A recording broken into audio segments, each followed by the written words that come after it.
No, man. Super duper excited. Um, Wait, remind. You said Phoenix, right? Philly? Oh shit. No, I heard Phoenix, not Philadelphia. Son of a son of a bitch, LeBron. You gotta tell me where you're going, man. I'm your day one. Dude, I had the room packed. I had the bags packed. I said, "Where are we going? Where are we going, King?" And this is how I hear. Oh my gosh. Yeah, I heard Phoenix through the phone. Yeah, I'm here in Arizona, dude. What the hell?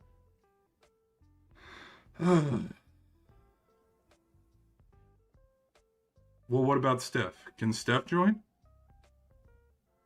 No, you're not even gonna. No bed and breakfast, huh? No bed and breakfast for your number one. Oh, you're gonna leave me high and dry. You're gonna leave me high and dry. Oh, so not even a thank you? Oh my god. Hold on, hold on. You're telling me. Pause. Pause. Pause. You're giving me. Really, you're giving me the same treatment of that guy down the road. Really? Same treatment, okay? You're giving me the same treatment as Wendy, right? Oh, you don't know me? We're estranged? Oh my gosh. After all we've been through, Bron. Okay. You know I followed you. I followed you from Cleveland to Miami. And then, oh, I don't even want to hear it. I don't even want to hear it. Oh, yeah, it was your agent. It was your agent. Okay, sure. Sure. After all we've been through. Okay, I guess Paris didn't matter either. Oh, don't give me that BS. Do not give me that BS. No, no, no. Philly. No, you want your city of Lebrotherly love, not Lay Phoenix or Lay Sons. No, no, no, no, no. Save it. No, no, no. Save it, man. Save it. Save it. We already know you're going to Washington after this to complete the full circle. It's all right. No, no, no. We know. You'll get your fifth one. Hey, I, huh? No, no, no, no, no, no. Was it the money?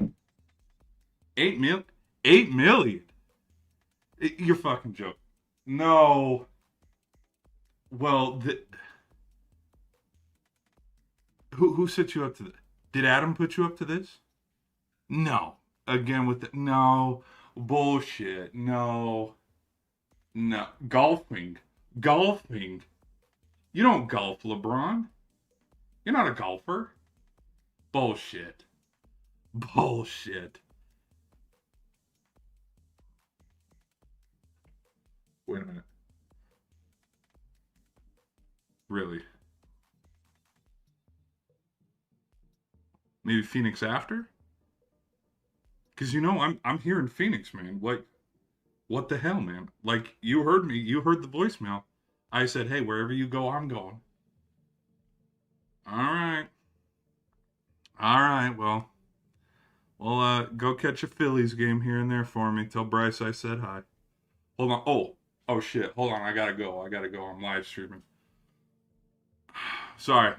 Just got off the phone with his truly. Um, what the hell was that? Really? Philly? Philly. Philly? Damn. Well, hope you guys enjoyed that little cold intro. I just thought of that off the dome. I don't know why. I was trying to make a little play on words, make a joke for Philly and Phoenix, because Phoenix wasn't even in the topic of conversation. We have been following this LeBron story. Oh gosh. So let's say the Knicks won the NBA championship on a Tuesday. So the following Wednesday, we've been following this story. Um, it's official though. LeBron has officially, you know, which here's what's funny. It was broken from Shams, and it's not.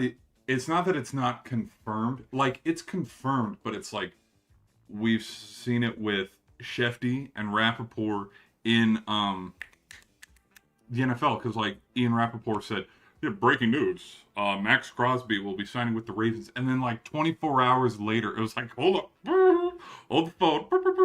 Like, hold on. I got my plug calling. Hold on. Like, that. The Kawhi situation. Dude, Kawhi's in Toronto for like a week and a half, and they're like, go back. I wish I had that video of the ref going, beep. But, well, let's pull up the wordage. Let's pull up the wording. How did they word it? Final decision, why he chose Philly, and what this means for Jalen. Is shocked with the signing. Well, it was reported. It was reported that he will sign. Now, here's the thing. I want to see...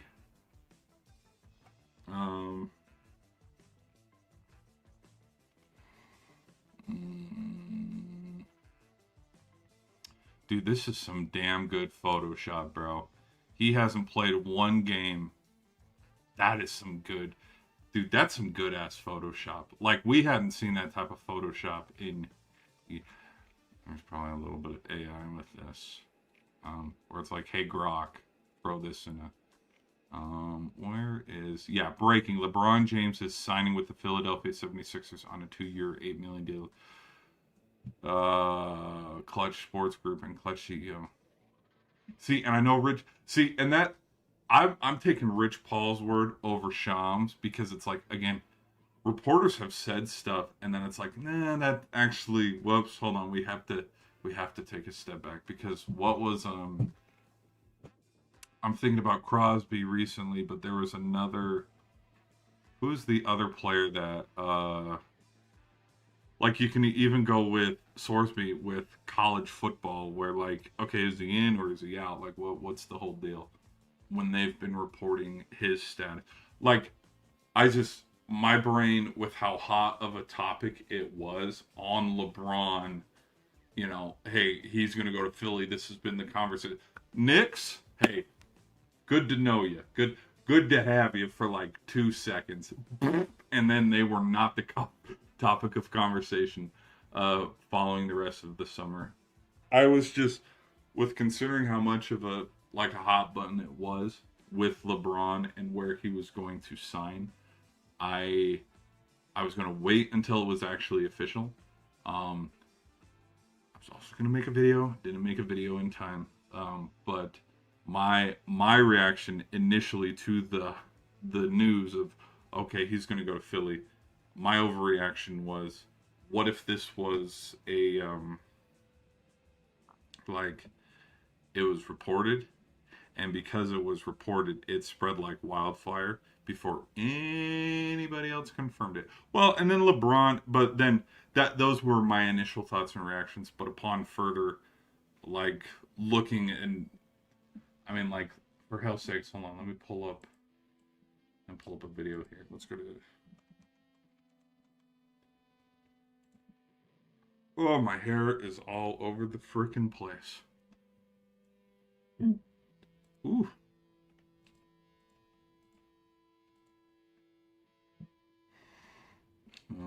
Whoa, this is zoomed in a lot. Whoa, holy shit. Hold on. Straight yams on my feed right now. No, I'm teasing. It's just Green Lantern. Let me do... I have it way zoomed in. I had it way zoomed in. Where is... Well, there's straight yams, but this is on this search tab. That followed up by a little bit of the Odyssey, followed up by a little bit of the World Cup, followed up by a little bit of Brad Pitt and Fight Club, followed up by more yams, followed up by Obsession. Hold on, let me see. Damn. Somebody get these beggars out of here. Where is Lebron? Let's go find Lebron. Okay, Lebron. Which team? You let me know, DraftKings. Which one's he going to? Let me know. Lebron.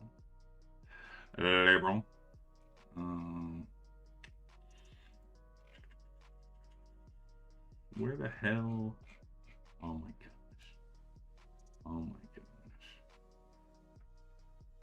Lebron. Nobody tagged LeBron. Come on, I'm trying to get a quick link to LeBron, but now I gotta search him out. King James. Shit. There we go. There we go.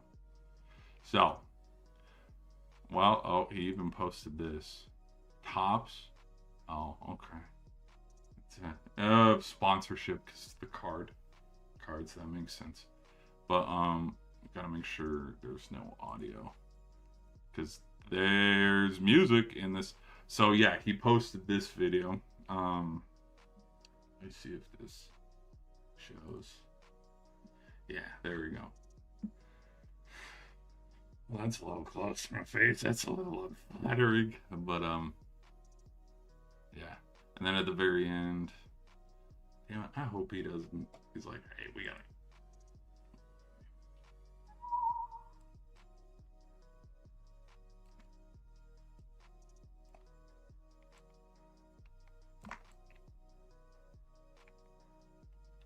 Hold up, wait a minute. Y'all thought I was finished? We're gonna. Hello? Hello? It's gonna show the logo any second.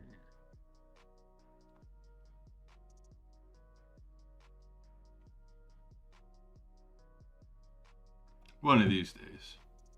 One of these days.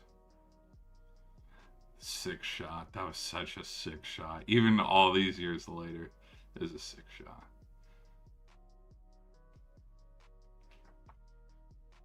Oof. Arguably one of the best playoff NBA Finals plays of all time. DeMar DeRozan's in Sacramento? Oh, actually, no, he's not anymore. Okay, now this is the end of the video. I know that this is the end of the video. Because right here.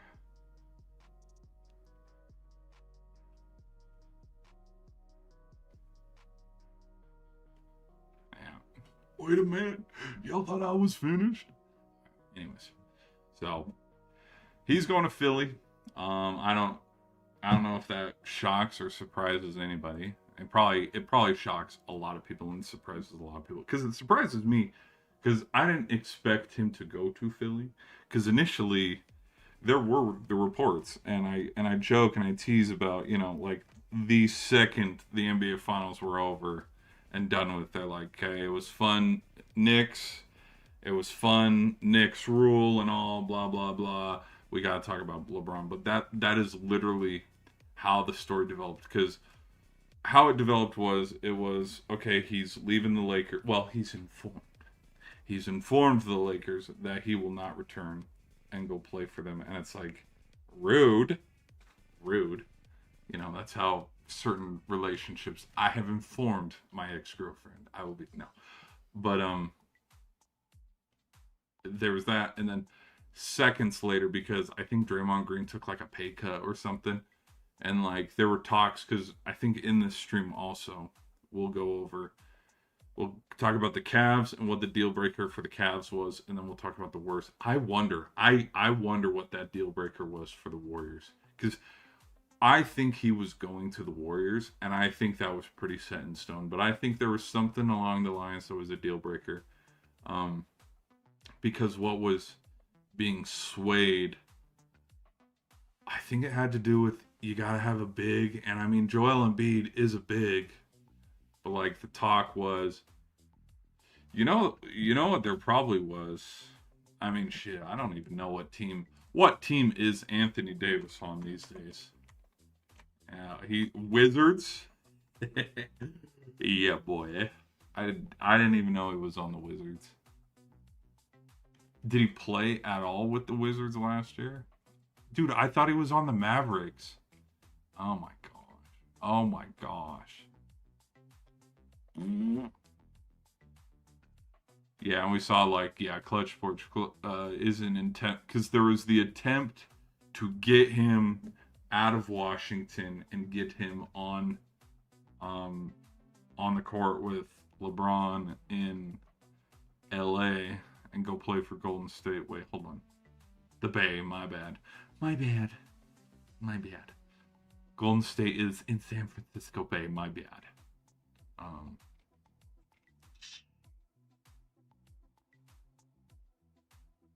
Did the Wizards hold up the what? Oh, that'd be funny. What if? Oh my gosh! What if the final piece of this puzzle and why it was halted was the Wizards were not cooperating? The Hawks? What the hell is why? He's not on the Hawks. Someone did an edit where he's look. Where is he? Right there. He's not on the Hawks. What the?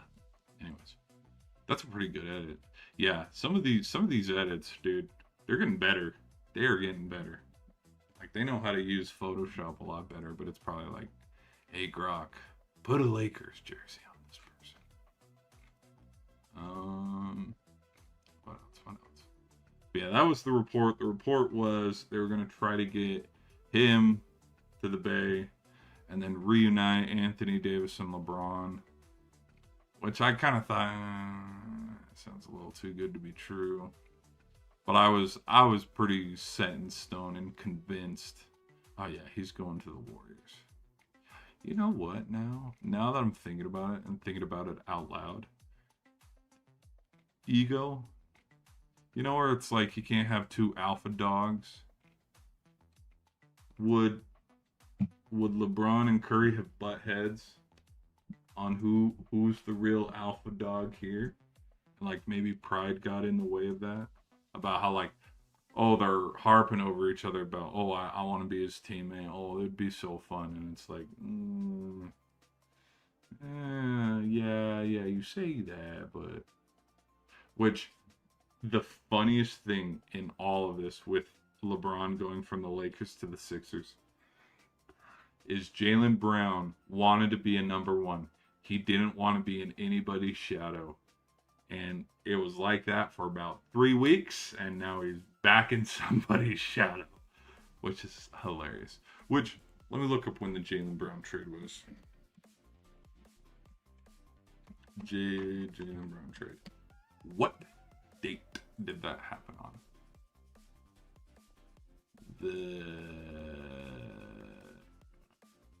It happened on the 6th of July? No, it didn't. No, it didn't. Well, it probably, penned to paper on the 6th. But it happened July 1st. Date. Yeah, July 1st, 20... Yeah. So, he was the main man for 23 days. And then he's back in somebody's shot. Because... Who is everybody gonna harp over the most? Brown or LeBron?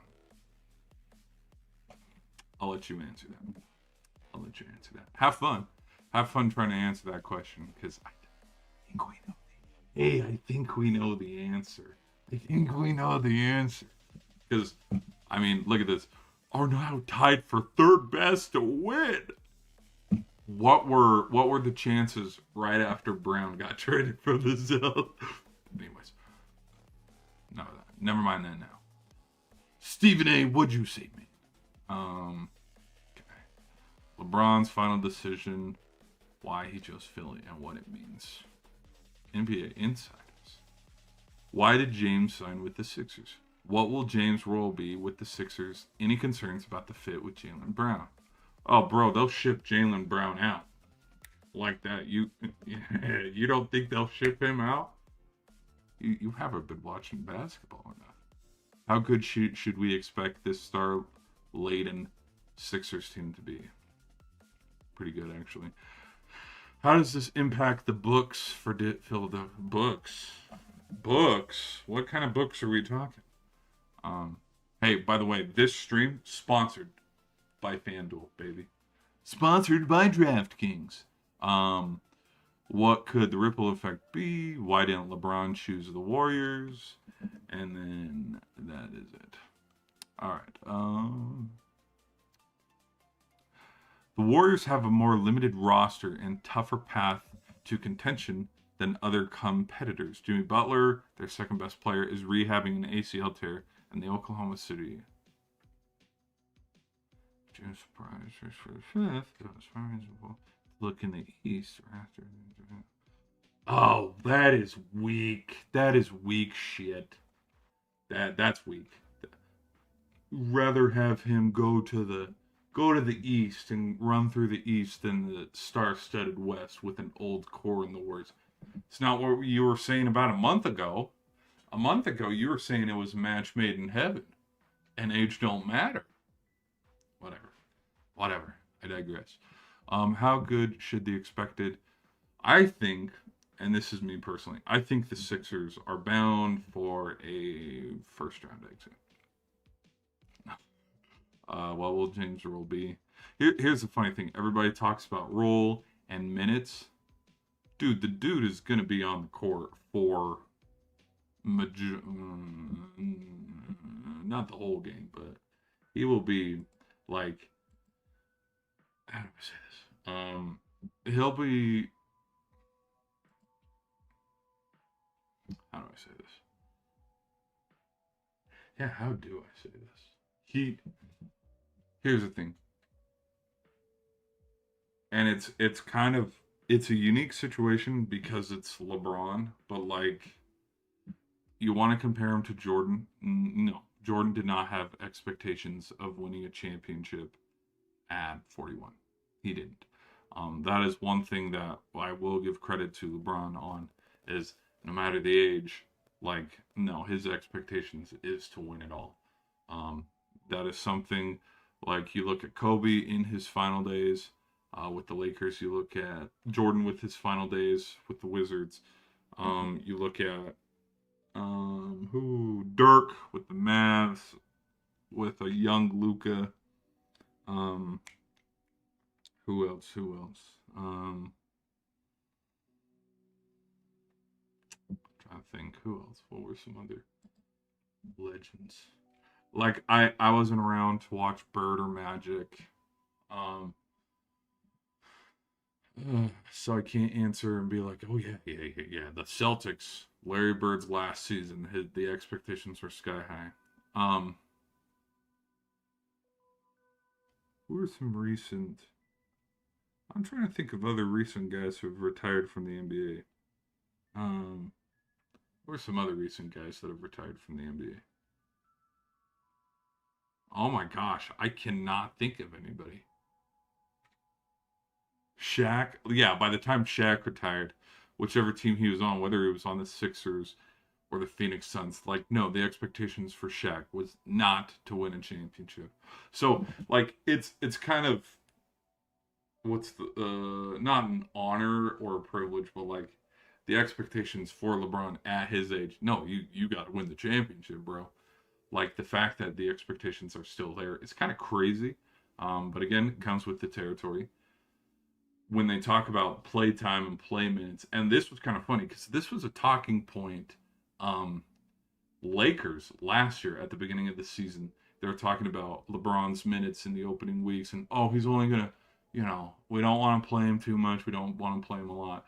But then, like, literally the first week of games, dude was out there for over 20 minutes a game, and it's like he had to be the main dude, which was kind of funny because it's like whatever team he was going to, he can't be what's the word? Resigned? Yeah, resigned to a sixth man bench player coming off the bench, scoring 5 points a game, playing 7 minutes, 10 minutes max. If he's like that is not what it is. It's like if you get LeBron, he's gonna be out there all game, and like I think it's funny that they're even talking about his expectations or how he'll fit in the system of Philadelphia because it's like, boo, they're gonna run him to the ground. Why? Because it's like shit. We're in the middle of January or February, and Embiid's out for the year. Maxi's not playing too good. Brown is in and out with a hamstring injury, and yeah, we had to play LeBron 30 minutes tonight. Ain't that something? So the expectations are definitely there. I think how he'll fit into Philadelphia, it doesn't matter. He's gonna fit right in. But I do think it's super funny that Brown did not want to be in the shadow of Jason Tatum. Now even bigger shadow. Because, like, comparing LeBron and Tatum, like, we know this. All right, let's go to the chat. Guys, I haven't looked at the chat in a minute. Still below the Knicks. I agree. This is LeBron's Jordan Wizards moment. Ooh.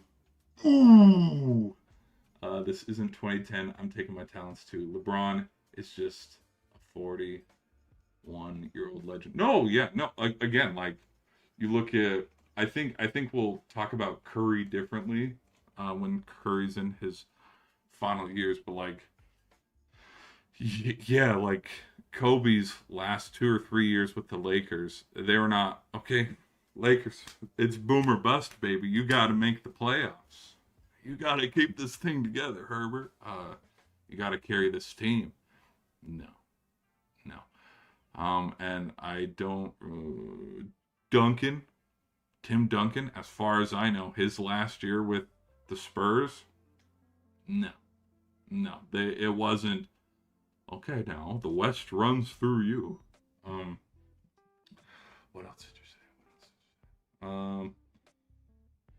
Yeah, no. And 2010, 2010 was such different era. Still below the Knicks. Yes, let's get into that. I do think they're below the Knicks, but I think it's closer. I think it's closer than we expect. Because I do think Philadelphia got a lot better, and I think where they got better was Brown, with the Jaylen Brown trade. And I'm going off of last year's metrics and looking at last year as a whole. Let's look at the NBA standings. Let's go through the East and look at all the teams in the East. I do think there's a little bit of truth to the point of the West is so stacked, but like you look at the East and go, well, the Celtics and the Knicks. That's about it. Like, because the Heat, Giannis with the Heat and Giannis with the Bucks are the same thing. You don't believe me? Go look at the rosters.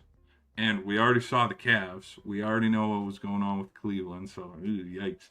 But I think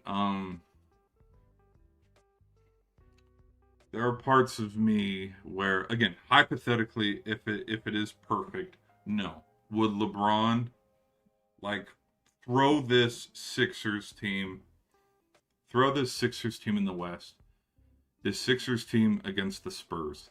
I'm taking the Spurs. This Sixers team against the Thunder, I'm taking the Thunder. Now, the Thunder beating the Lakers last year, there were a couple other factors. Luka was injured. I believe Austin Reeves only played in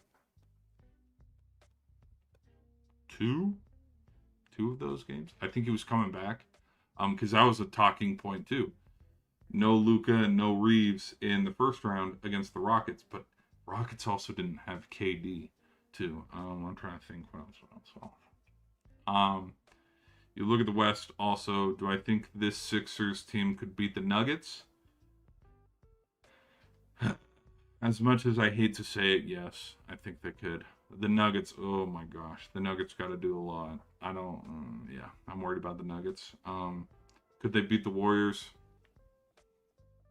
Yeah, they could. Rockets, yes. Mavericks, yes. Who else? Suns, anybody could beat the Suns. And again, I was on the phone with LeBron. He did not tell me he was going to Philly. He said Phoenix through the phone. It was super choppy. I heard and so I was like, Phoenix? Okay, let's go. I think when you want to compare the East and the West, the East is very thin. We saw it with the Cavs and what the Cavs did. Like right after the Cavs beat the Pistons, which I don't think the Pistons are going anywhere. Like there's parts of me that think like if we have a 1-4 matchup, where like let's say the Pistons do what the Thunder did, where the Thunder were the 1 seed in 2024 and then they were the 1 seed again in 2025. Let's 2024 playoffs, and then they're the 1 seed 2025 playoffs. They were also the 1 seed in the 2026 playoffs. But like let's run through that situation where like the Pistons are the 1 seed again, Philly's the 4 seed, or we have a 2-3 matchup in the the quarterfinals, kind of where the Sixers, when the Sixers played the Knicks last year. So that round 2 matchup where they're playing, let's say the 2 seed is the Celtics again, or the 2 seed is the Heat, or the 2 seed is let's just go Pistons, for example. Like, let's say the 1 seed is the Knicks, the 2 seed's Pistons, the 3 seed's the Sixers, the 4 seed is the Magic or the Celtics or something like that. When we get that 2-3 matchup with Philly and Detroit, I kind of think the Pistons could pull away in that one. I kind of do. And I know that's super crazy. I'm thinking that off the rip, like right now. And then, come a year from now, we're in the playoffs again. It's like, no. I never said that. No. But I don't think they can beat the Knicks. I don't think they could beat the Knicks at all. And again, because we've ran with it, like, oh, he's going to Philadelphia, and there's so much hype. The thing is, you're putting a lot on. I mean, how old is LeBron again? It's not like he's, it's not like a decade ago when he's turning into his 30s. Like, he is over 40. Messi delayed what? Hold on. Messi delayed what? Yep, farewell match planned. Oh, so maybe he is retiring. I didn't think he would retire. I thought. I still think Messi can keep going. Oh my gosh, we got so many people in the comments. What's up, people? What's up? Sorry, people. I started rambling and didn't look at the chat for a minute. Whoops, my bad. Okay, hold on. Let's get to the chat. I'm hoping he brings a championship to Philly. Do I believe Philly will win it? No. I don't believe Philly will win it this year. No. Sorry, corn chips. No, I don't think because I think the expectation is too much for the Sixers, and I think they still have. I think they could.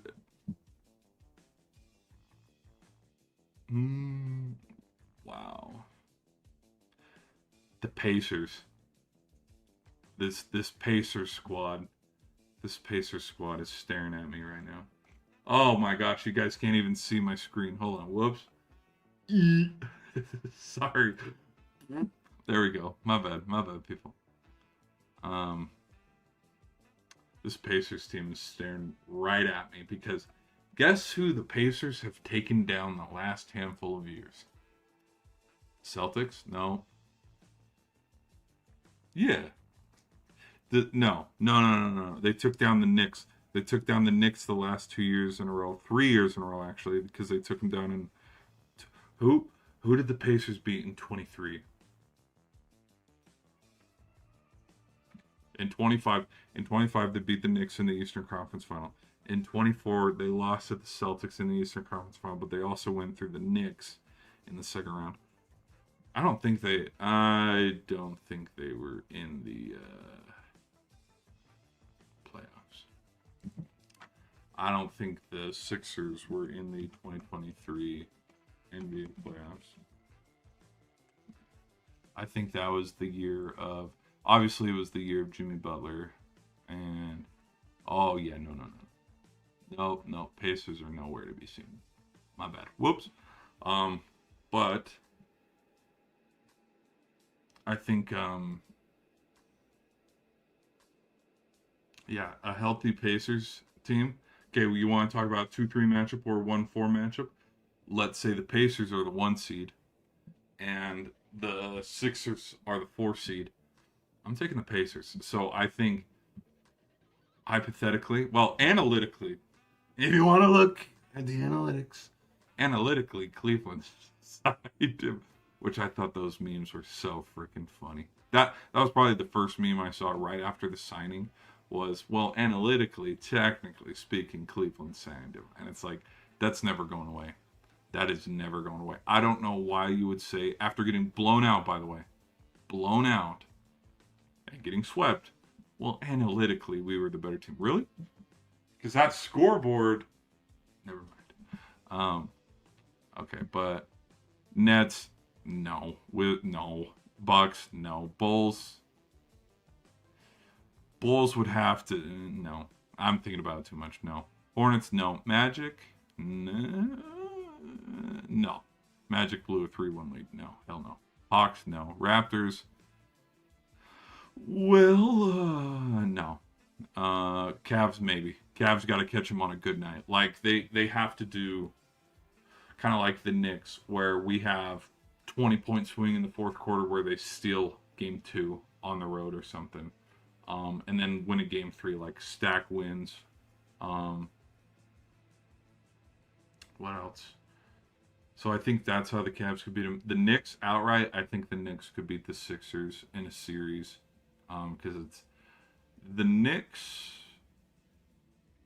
Because I'm trying to, the other thing that I'm trying to do too is I'm trying to look at how the Sixers are kind of just a glorified Lakers, because put Brown, because look at my logic here, look at my logic, okay? So you have LeBron. LeBron is the same with the Lakers. LeBron is the same with the Sixers. Okay, who's your Jaylen Brown archetype? You can have it be Austin Reeves or Luka. Either one. Reeves or Luka. Okay, so there's your Jaylen Brown equivalent. Who's better? Luka or Jaylen Brown? That's a tough conversation. I think Luka's a little bit better, even though Brown is a Finals MVP. I would take Luka. That's just me. Now, out of Austin Reeves and Jaylen Brown, I would take Jaylen Brown. Now, out of Tatum and Luka, I'm taking Luka still. Now, okay. So you have that. Okay. You have your big. Well, you have your Ayton or Embiid. Embiid is better. Or you have Davis or Embiid. Who's better? Probably Embiid. But here's the commonality between both of them. Embiid and Davis. Ready? Here's the common thread between both of them. Injury prone. So they're basically kind of the same. Now, Maxey. Who's the Maxey for the Lakers? Well, if it's not Luka, then it's going to be Austin Reeves. All right, have it be Austin Reeves. Have it be Bronny. Definitely Bronny. No. And then the only other where I kind of can't think of a comparison, it's VJ Edgecombe. So it's like, okay, who would be the equivalent of VJ Edgecombe for the Lakers? Truthfully, they don't have one. But I just kind of think it's the same. I know a lot of people are hyped where, oh, the Sixers are due, they're gonna go. We thought the same for the Lakers, and then look at how the Lakers panned out. Now, talent-wise, do I think there's a little bit more talent on the on the Sixers? Yeah, but like Maxey and Reeves, I think, are pretty equal. Like, I think, actually, hold on. Maybe we have instead of comparing and going back, hold on.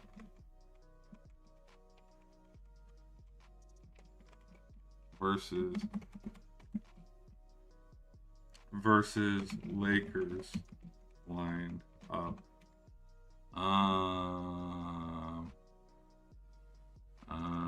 Okay. Here.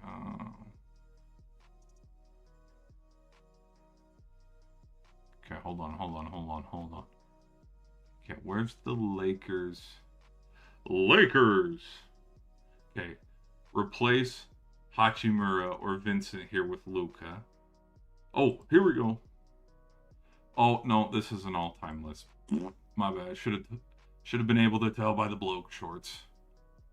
Like, you don't see Luka pulling up with some blokies. Yikes! How you doing?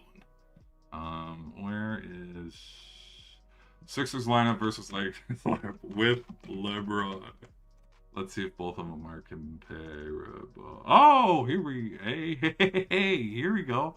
Hold on. Where is I love how they left the Lakers out of this. They're like, yeah, whatever. Um. Uh.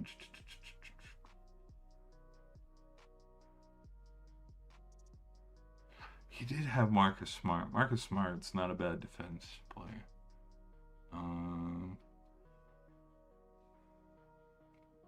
They're kind of. I don't know. Luca is good. Luca is fantastic. Reeves, I mean, yeah, Reeves, yes. Reeves is also good, but like again, I would take a Jaylen Brown over Reeves. Um, Reeves didn't win. Reeves was Reeves there? Hold on. 2020 NBA Finals. I don't think Reeves was there during the 2020 Finals. Hold on.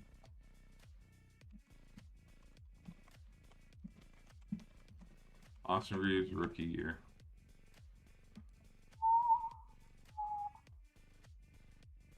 Oh my gosh, he wasn't even there.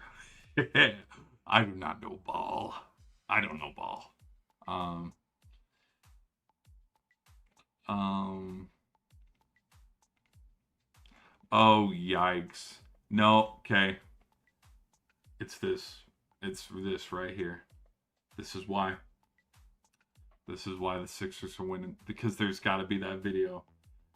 TikTok star. Oh shit, what's his name? I don't know. I don't even know his name. I don't even know. Okay.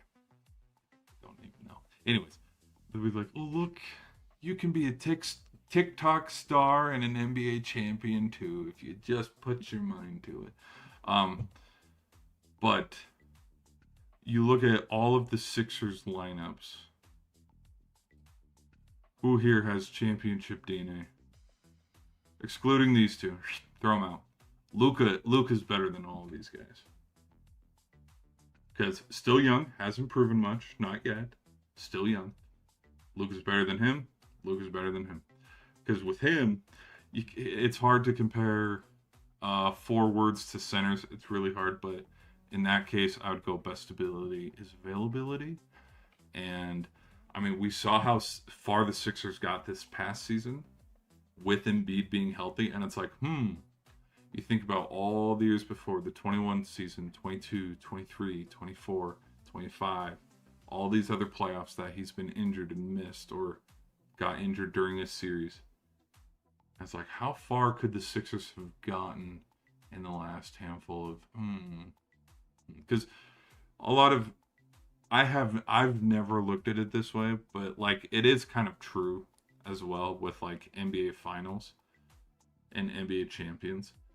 A lot of the time, more often than not, the team that wins is the healthiest in the end. A lot of the time. Because, like, let's just go down the list here. Excluding 24, because, like, truthfully, the Celtics just had a stacked roster. They were a damn good team that year. But, like, the Heat were healthy, just like the Heat, they couldn't stop Jokic. And I think that Nuggets team was pretty healthy, but like you look and see this past season, like Pacers injured, missed some time. The Rockets injured, Lakers injured. Who else? That 24 season when the Pacers got all the way to the Eastern Conference, the Knicks, Brunson was injured during that Pacers series. Mitchell was injured during that Pacers series. Throwing it back to 2023, the Clippers either went up 1-0 or 2-0 or something like that. Kawhi was playing really good, but then he got injured. But still, like even in that 2023 postseason, like, okay, so the Clippers get past the Suns. Then, okay, hold on.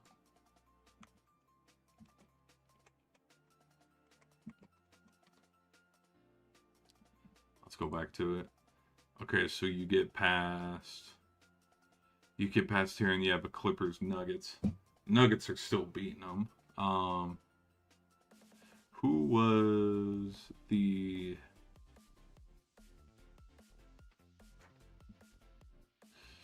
Again, maybe the Sixers get past the Celtics here. Celtics were healthy. And Celtics almost completed a 3-0 comeback too. Like, the Miami Heat just kind of, we're up 3-0. Let's fall asleep here a little bit. So, yeah, now that I've said it out loud, I kind of can't unsee it anymore that the Sixers are basically a glorified version of the Lakers. I know it sounds super stupid saying that, but, like, I can't unsee it now because, like, the only player where it's like a difference is Edgecombe, because there's a comparison for every other equal player. All right, let's get back to the chat. My bad. Did he pick Philly? Do you believe Philly will win this year? No. Did he pick Philly because he is ring chasing and thinks Philly was the best chance? I'm gonna say yes and no. I think he picked Philly. Someone actually, you guys already freaking gonna believe this. Look at this. Let me show you something real quick. Best golfing spots in the U.S. Look at this. You ain't gonna believe this. Look at this. In Oregon, California, North Carolina. Hold on. Oh, come on. Best golf spots in Philadelphia.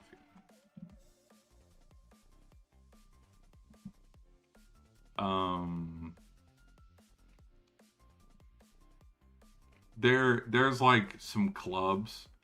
I'm not a golfer. I don't claim to know anything about golf. But someone made, because one of the comments in one of his press conferences was someone brought up golfing, and he talked about how, like, I can golf for the rest of my life. Like some of the most prestigious, and I'm talking like, is Pebble Beach in Florida? I don't know. Again, I don't know golf, but like, uppity, like, we're golfers. Some of the best resorts are in Philadelphia. There's like 3 of them that I believe the Masters uses, and like the top end Philadelphia golf tournaments. Some of the courses are in Philadelphia, and like, we know Lebron golfs, and so I'm kind of drinking that water a little bit of like, which it sounds so stupid, but at the same time, like, you look at hockey players going to Florida, you look at football players also going to Florida, but also coming to, like, for example, J.J. Watt coming to Arizona. Like, if the Cardinals were a better football team, more players would come here to Arizona because it is warm 12 months out of the year and there are no winters. Because you compare Arizona to Buffalo, New York, Arizona. But when it comes to the gridiron and who's actually better, voice crack, that means it's time for a speak.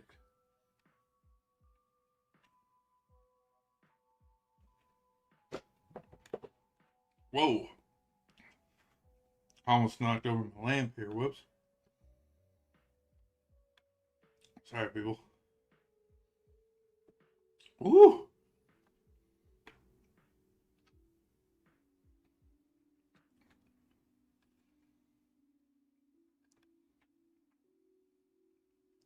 All right.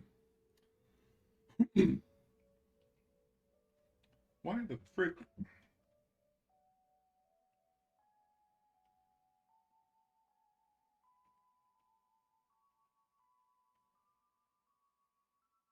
Work, you stupid.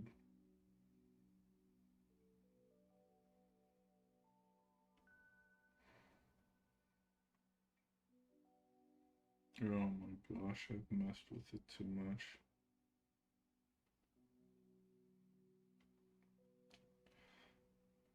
Oh my gosh. You know, I'm gonna just throw it away here. Quit getting tangled in this stupid. Okay, sorry. Let me get back to the question here. I don't. I think. Well, here's the thing. Also, if he was ring chasing, I think if he was ring chasing, he would go to the Knicks or the Spurs or probably the Pacers. Well, no, the Pacers. Um, what?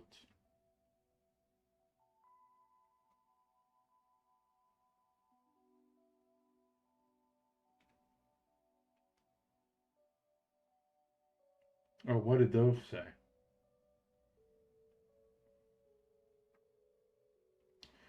Um,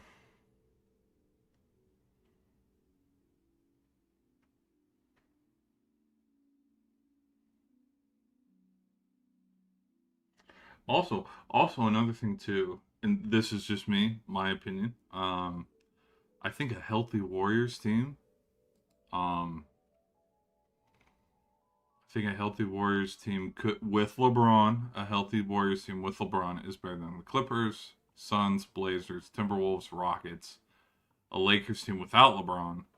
I think a healthy Warriors team, their only competition is the Thunder, because I do think a healthy Warriors team with Curry, with Butler, with LeBron, with Draymond Green, with Kristaps Porzingis because he came back. I think he left and then I think he came back. Yeah, that Warriors team is beating the Spurs. Now the Thunder, I don't know about the Thunder. I do not know about the Thunder. Also, this past season as well, Williams. Williams was out for the postseason and he missed Game 7. Chet also had 2 points in Game 7, so there's another thing. But like that kind of affected the finals a little bit too. Like, do I think the Knicks could have beat the Thunder? Yes, I do. I think there is that possibility. But like with my thoughts of like, hey, the healthy team at the end of the day ends up winning. Like it is. That's very that. That's kind of a true thing at the end of the day. Okay. The new Sixers team has a chance to beat anybody in the game. I do. I think well, because I think anybody like with how the okay, best golf courses is okay. Let's go back to 2026 NBA playoffs. Let's just go same standings, um, and let's roll here. Okay, so with the Sixers that are the Sixers now, well, I don't know. They got swept. They got swept. And Brown was also on that team, and Tatum was healthy too. They sat Tatum game 7. They sat Tatum game 7, and that team with Tatum and Brown still let the Sixers back into it, and they still blew a 3-1 lead. And then they parked their camping chair and took a siesta, and then got swept by the Knicks. So this Sixers team with a Brown who blew a 3-1 lead and an aged LeBron, I'd still take the Knicks. I'd still take the Knicks. Um, but again, you catch a team on a bad day, they they might be able to win. All right, here we go.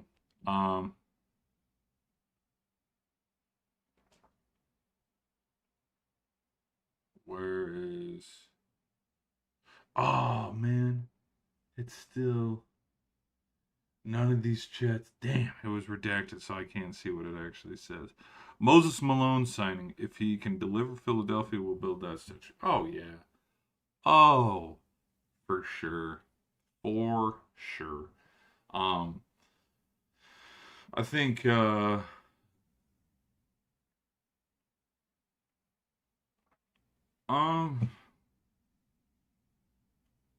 because people have been talking if he wins if it brings the Sixers their first championship in 50, Sixers NBA Finals. 83. So they won it in 83. So, and then the last one. You know what? This one's been circling around lately, and I kind of thought this, and I thought it was just again with how basketball is and how there's storytelling in basketball, it would not surprise me one bit if the NBA Finals this year is between the Lakers and the Sixers, and it actually is Luka winning and being a Showtime Laker there and giving Luka his first NBA championship, and then we all kind of sit back and like look around and go, "Holy shit, maybe this dude." Because I mean, if you want to look like, yes, Kyrie Irving was a big factor on what got the Mavs to the NBA Finals.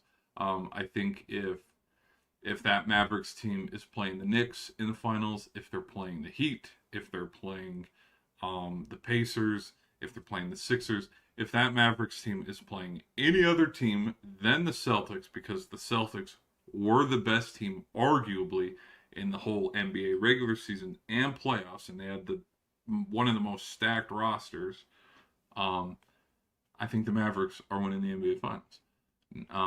But again, like if the Sixers lose to the Lakers in the NBA Finals, I think it's going to change a lot of people's opinions on Luka, and they'll be like, "Damn, maybe he is the real deal." Because I think Luka is going to win a championship one of these years. I think Edwards is going to win a championship one of these years. But where I think, I'm not saying market wasn't big enough for Dallas, but like,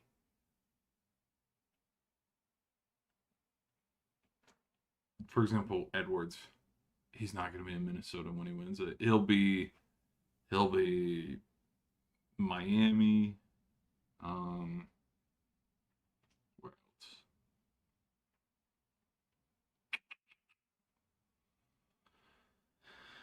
else? It'd be unoriginal, but the Lakers with Luka. The Spurs. I think there'd be another level to the Spurs if they paired up Edwards with Wemby, like they got rid of Vassell or Harper. If they got rid of those two for Edwards, and you had Edwards, Castle, Wemby, or you could get rid of other bench players like Champagning or something like that. Like that would, that Spurs team would be legit. Because I don't think anybody's gonna do what KD did, where like you join a super team and make that super team even better. I don't think that. Which people talking about how the Sixers are a super team. I don't think they're a super team. I don't think they're a super team. All right, let's go back to the chat. Do you believe Philly will win this year? No. No. You can't double anyone on this team. No, that is true. That is true. That is true. There's going to be a lot of like, because if you double Brown, you're leaving LeBron open. If you double LeBron, you're leaving Brown open. If you double both LeBron and Brown, you're leaving Maxey open. I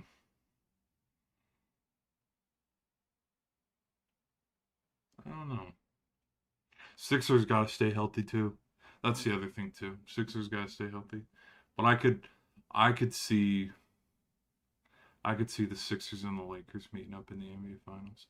And like, how would that happen? Let me tell you. So the Lakers, like, let's pretend the Lakers are the fourth or the fifth seed again. Okay, let's go back to the metrics of the, what was it, the 2026 NBA playoffs. Okay, and so then we'll have, all right, here we go. Here's the playoff picture. Nope, let's use this other one. No, I don't like that one either. Where can I get one without the fetching? The playing. There we go. There it was. Okay. All right. All right. All right. All right. All right. So here we go. Here we go. Oh, oh my gosh. Oh yeah, it's so possible. Here we go. Here we go. Here's how it's possible. You ready? Here's how it's possible. You gotta have teams like the Nuggets. Yeah. Again, everything has to fall into place, sort of. So you have a last hurrah. You have a last hurrah with the Warriors or something. You got to put the Warriors in this equation too, with also the Nuggets and the Timberwolves. You have the Timberwolves play upset. Timberwolves have played upset before on top seeded teams like the Nuggets twice. You have the Warriors also play upset on top seeded teams as well. I believe they were the lower seeded team when they beat the Kings.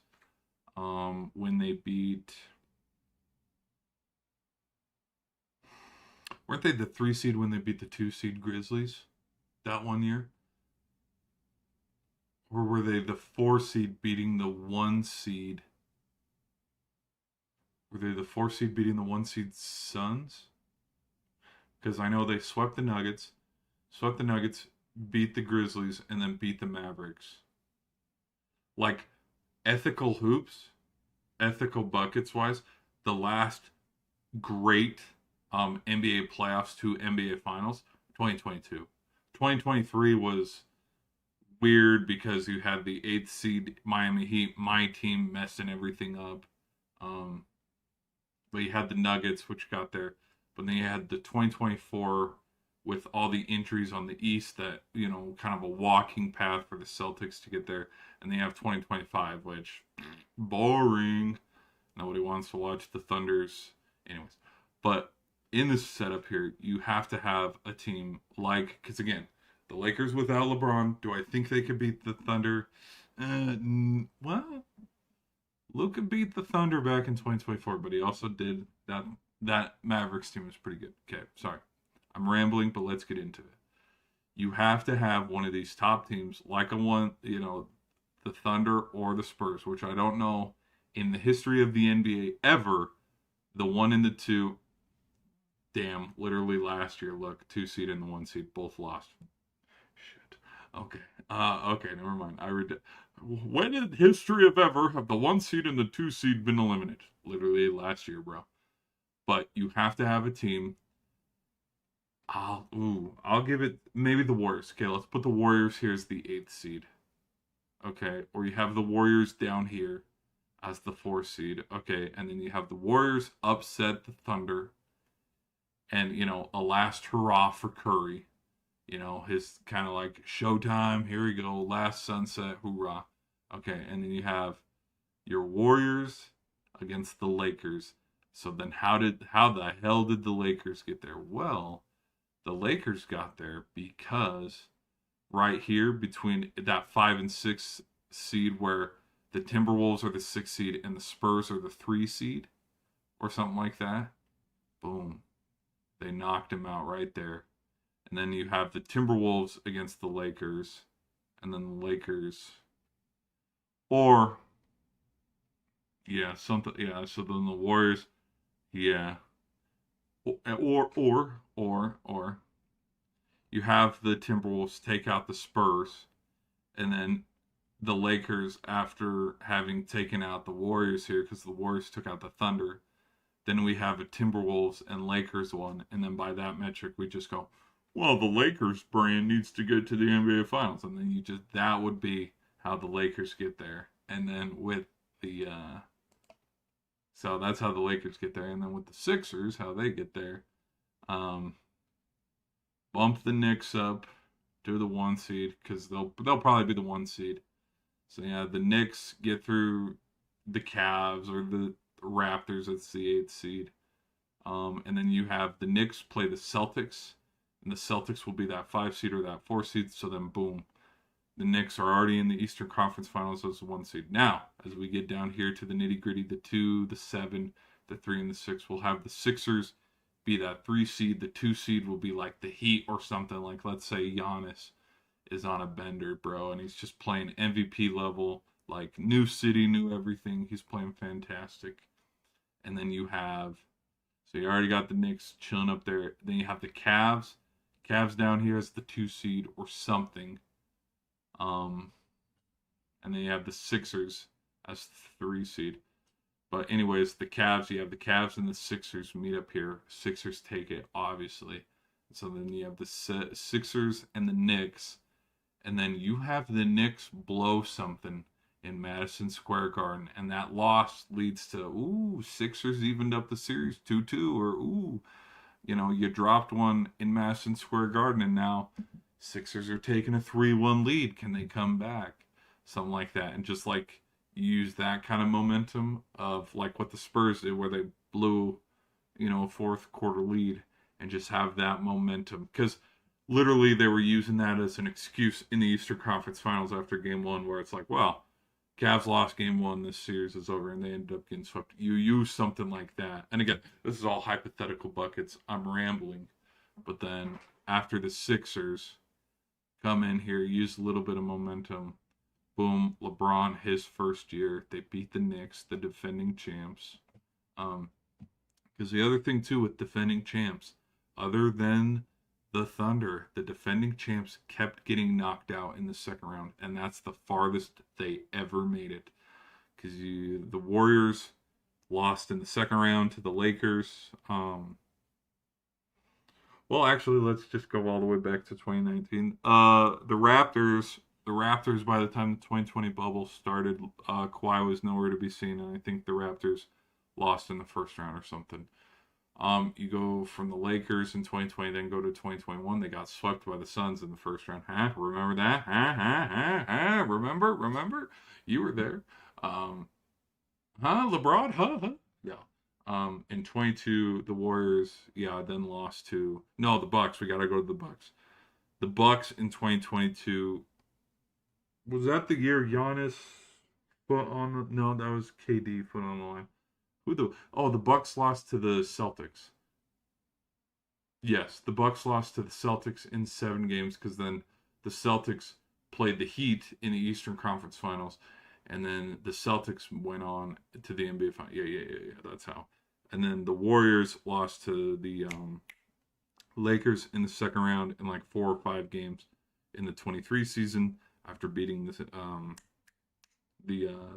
Kings, and then for 23. The Nuggets, they lost in the second round.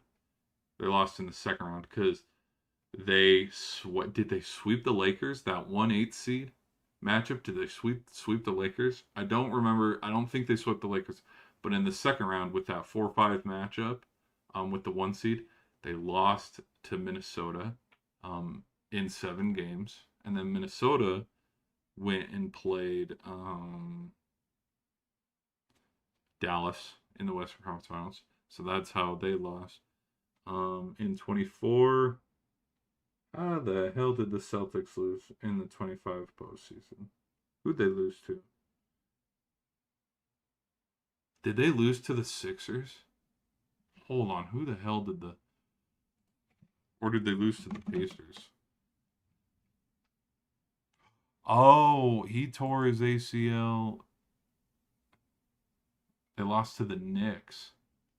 I think Tatum got injured somewhere in the. Oh, hold on. Tatum injury.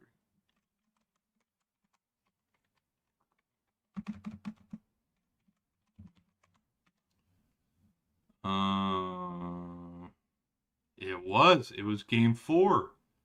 It was game 4. Now, looking at context clues here, though, New York was up 2-1 in the series. There was 3 minutes left. 10 point. That could have gone either way. Yeah, that could have gone either way. It's not like people trying to cope for Mahomes' injury and being like, well, dude, if Mahomes didn't get injured in week 12 when they were already mathematically eliminated from the playoffs. Yeah.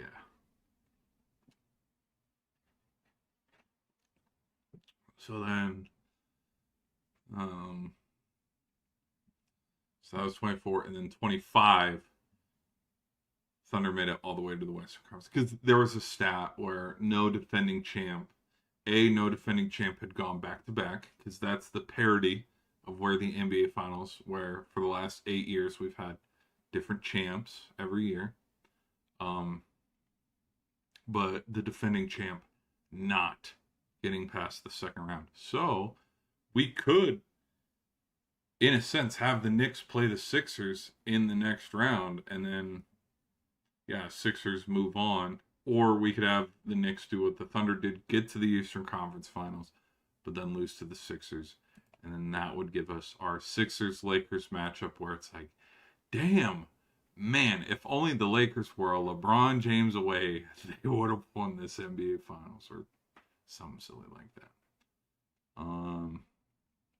Okay, let's get back to the chat. Sorry, guys, I've been rambling a lot. You guys must be new here. If you don't notice that I ramble and get off on little tangents. Thank you all for your thoughts, though. It's definitely a big, it's a big key piece, but I'm very. Now let's get to the East and the standings in the East.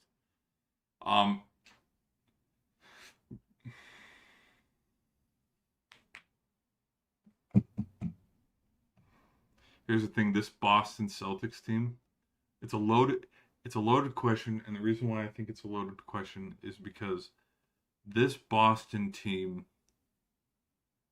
a majority of these wins are because of Jaylen Brown. So you put a majority of these Boston wins and throw them to the Sixers. I mean, look at the separation here. It's just 10 games. It is just 10 games to separate them.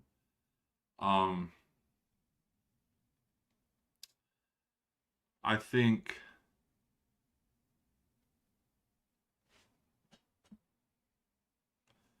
the 76ers are now, I think they're better than the Hawks. They're better than the Raptors. They are better than the Cavs. But these three, I'm very skeptical. Now, look, are the Celtics going to win 56 games this upcoming season with Paul George? No. I don't think they will. I think Miami probably stays the same record with Milwaukee. I think their spots just flip. Because it's not like Miami's roster is loaded up. Because here's the thing, Milwaukee's roster wasn't loaded up either. And here's my hot take. I think I said this about a month ago during the Giannis stream. If Giannis put money on the table like Jalen Brunson, I think LeBron would have gone there. But here's the other thing too. LeBron didn't get paid the bag going to the Sixers. He only got paid $8 million versus Giannis, who got paid. How much did Giannis get paid?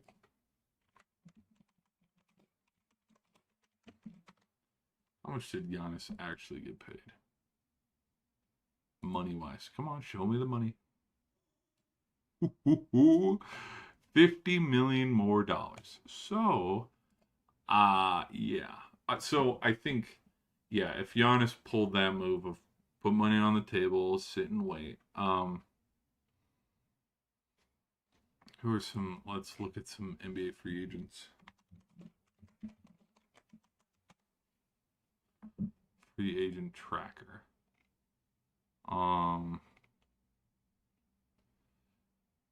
Really, Aiton's with the. Oh, that's funny. They traded his ass away. They're like, get the hell out of here. We don't want you anymore. Okay, let's overreact to Chet Holmgren, for example, because people were like, get him the hell out of Dodge. Okay, but so let's say Giannis leaves some money on the table. You bring Chet, so you have two bigs with Bam and Chet. You also try to sway Edwards out of Minnesota, so you have Edwards, Giannis, Chet, Bam. Who else could you get from this list? I mean, if you want, you could have went to go get Ja. You could have also went and got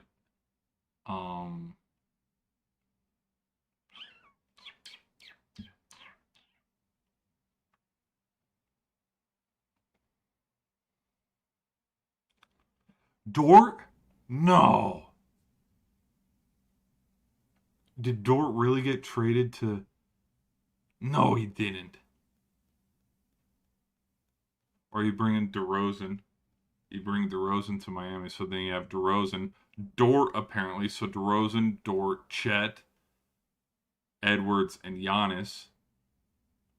That Miami team is running through everybody in the West. There is no way Dort got traded to the Hawks. No.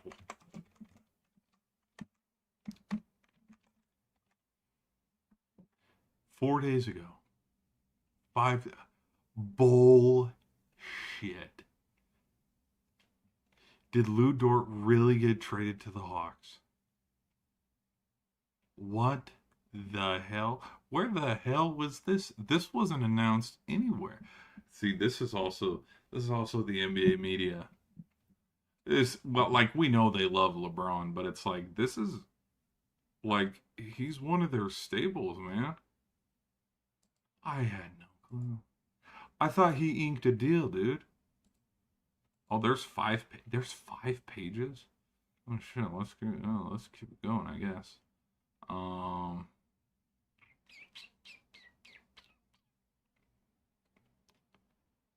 Rui Hashimoto's on the Clippers. Well, okay, that shocks nobody. Tobias. Oh wait.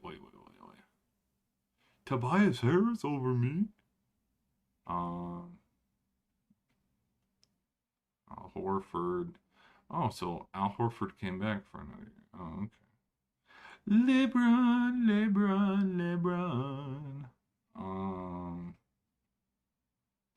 yeah, the Heat definitely could have built. They could have built Luke Kennard went to um.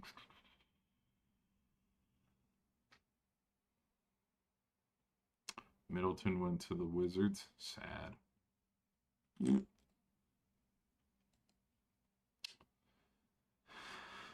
LeBron. Marcus Smart went to the Rockets. Holy shit. Okay. Robinson to the. Yeah, we knew about this one.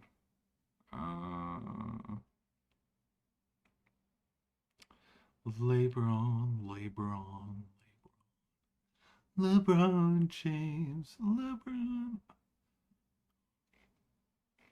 Um, what else?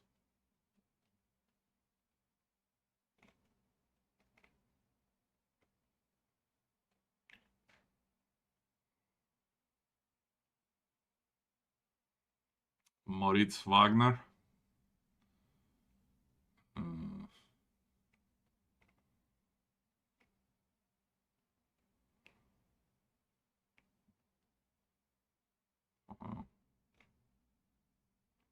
Okay. Well, I just think if if he left money on the table, with Miami bringing him on board, they definitely could have built and stacked a whole bunch of other players near and around him. Because I mean, shit, for 50 million alone.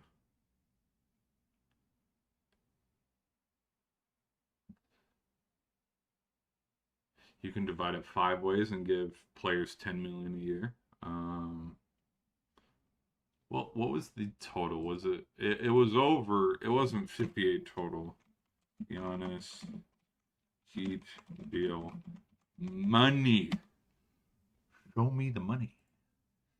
Show me the monies. Max. Well, okay, but hold on. 58 per year for 4 years. So it's a 275. So let's say he takes of this 275. Obviously not, but like let's reduce it down to 8 million a year for 4 years. Yeah, they could have They could have very well. They could have bought their best player, their best player.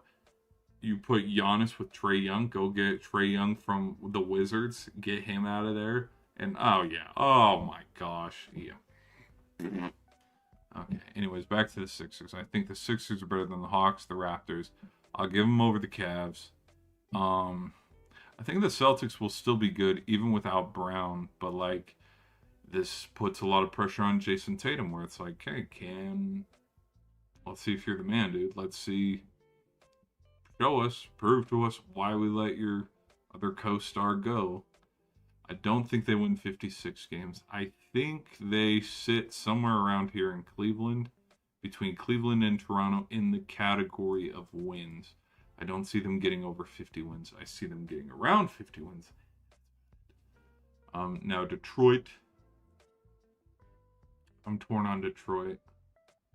Because my brain, like, if you want to just go straight off of, like, best teams, I think Knicks, obviously it goes Knicks, then Sixers, and then it doesn't matter. I'd throw the Pistons up at the 3. Excuse me, up at the 3 seed. Because there's the other thing, too. Halliburton was injured. A healthy Pacers team is winning more than 19 games. A healthy Pistons team, Pacers, sorry, my bad. A healthy Pacers team is better than, yep, oh yeah. Pacers in the Heat, second round, 1-4 matchup. Where, like, let's say the Pacers are the 1 seed and the Heat are the 4 seed. Or you have a 3-6 matchup where the Heat are the 3 seed and the Pacers are the 6 seed. I think the Pacers could play a little bit of an upset. Because if we're going by that same logic, when the Bucks were the 3 seed and the Pacers were the 6 seed last year, Pacers did the exact same thing. Took advantage of an injured Bucks team, put Giannis in a box where it's like, okay, let him go off, let him score 30 points, let him score 50 points, whatever. But, look at that, the Pacers took down the Bucks. So, yeah, I think the Pacers could be a little better. Pacers and Sixers, I say, are kind of the same. I'm leaning a little bit more towards the...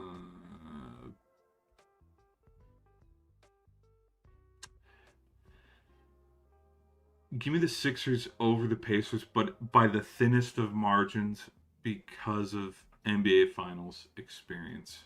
Championships, too. Because the other thing, too, is Embiid's never played in a conference series. Neither has Edgecombe or Maxey. None of them have. Even McCain, none of them have. Shit, have we really been saying trust the process for a decade? For the process was LeBron.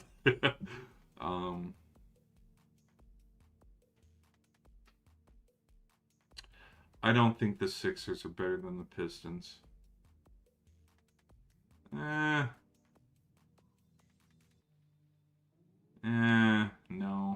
Well, maybe. Knicks, 3-way tie. Yep, that's what it is. Where's the hold on.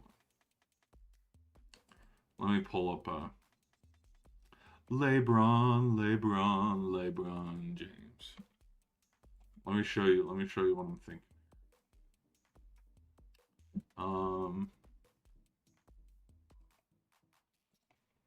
Let's go Knicks logo.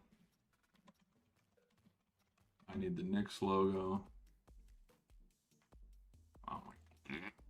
Oh, this is taking too long.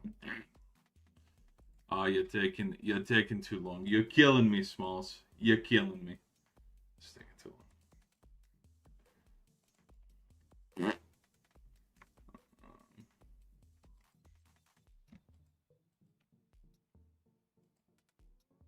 Pacers.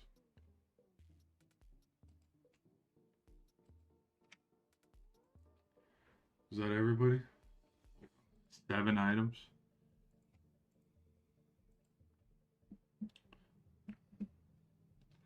All right, there you go. look at these tier lists. Y'all might not agree. Fine.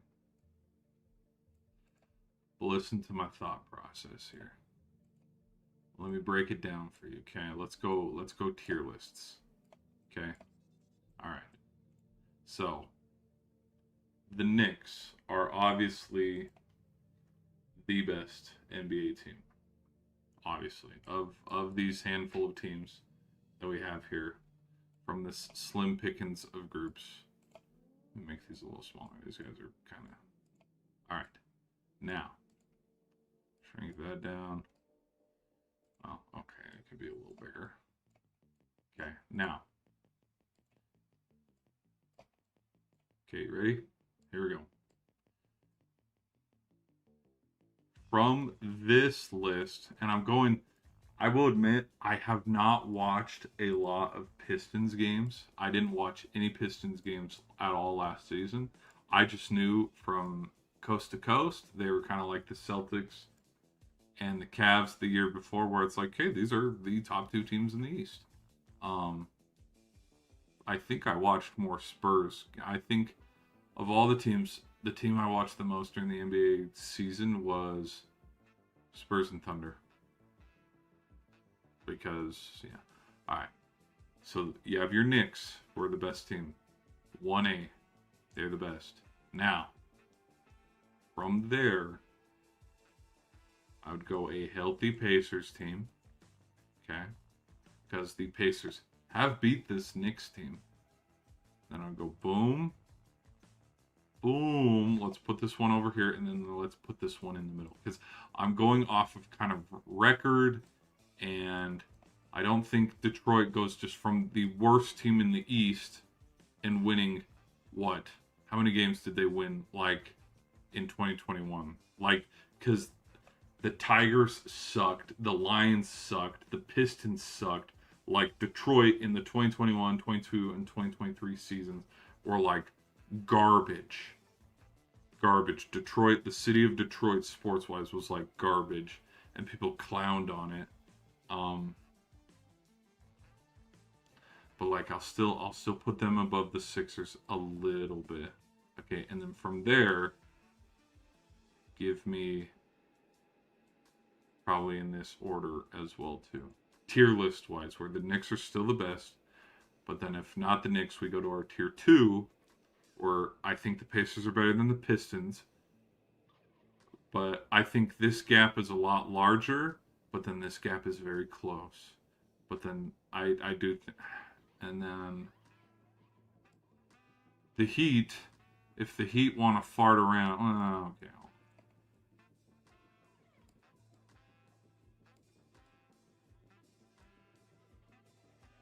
Yeah, that's actually... No, this is the most accurate. It breaks it up into four tiers. And here's the thing about the Pistons, too. The Pistons could be off this list altogether. And the Pistons... I don't think the Pistons would miss the playoffs. But, like, I have a hard time being like, okay, with the two... Sixers are the best, baby. They're the best. They got LeBron. I'm a little... I mean, like, even with him on the Lakers still lost a handful of series. And the East has been loaded. Here's the other thing that I'm not a lot of people will admit. Go look at the 22 postseason. Go look at the 21 postseason. The East has been loaded before. But you didn't... I mean...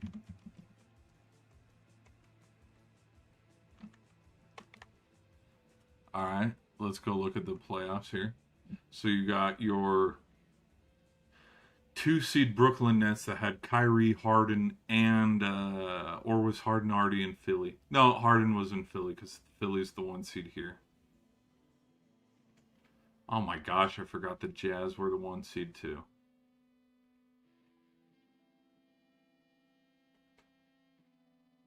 Trae Young, Giannis's Bucks, Butler in that Miami squad. So if Harden James Harden was not on the Sixers. Did he?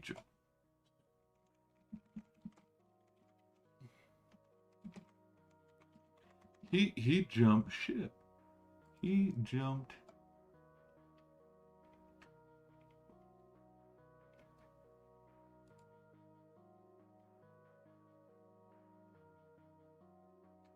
Yep. Why were the Sixers so good in 2021?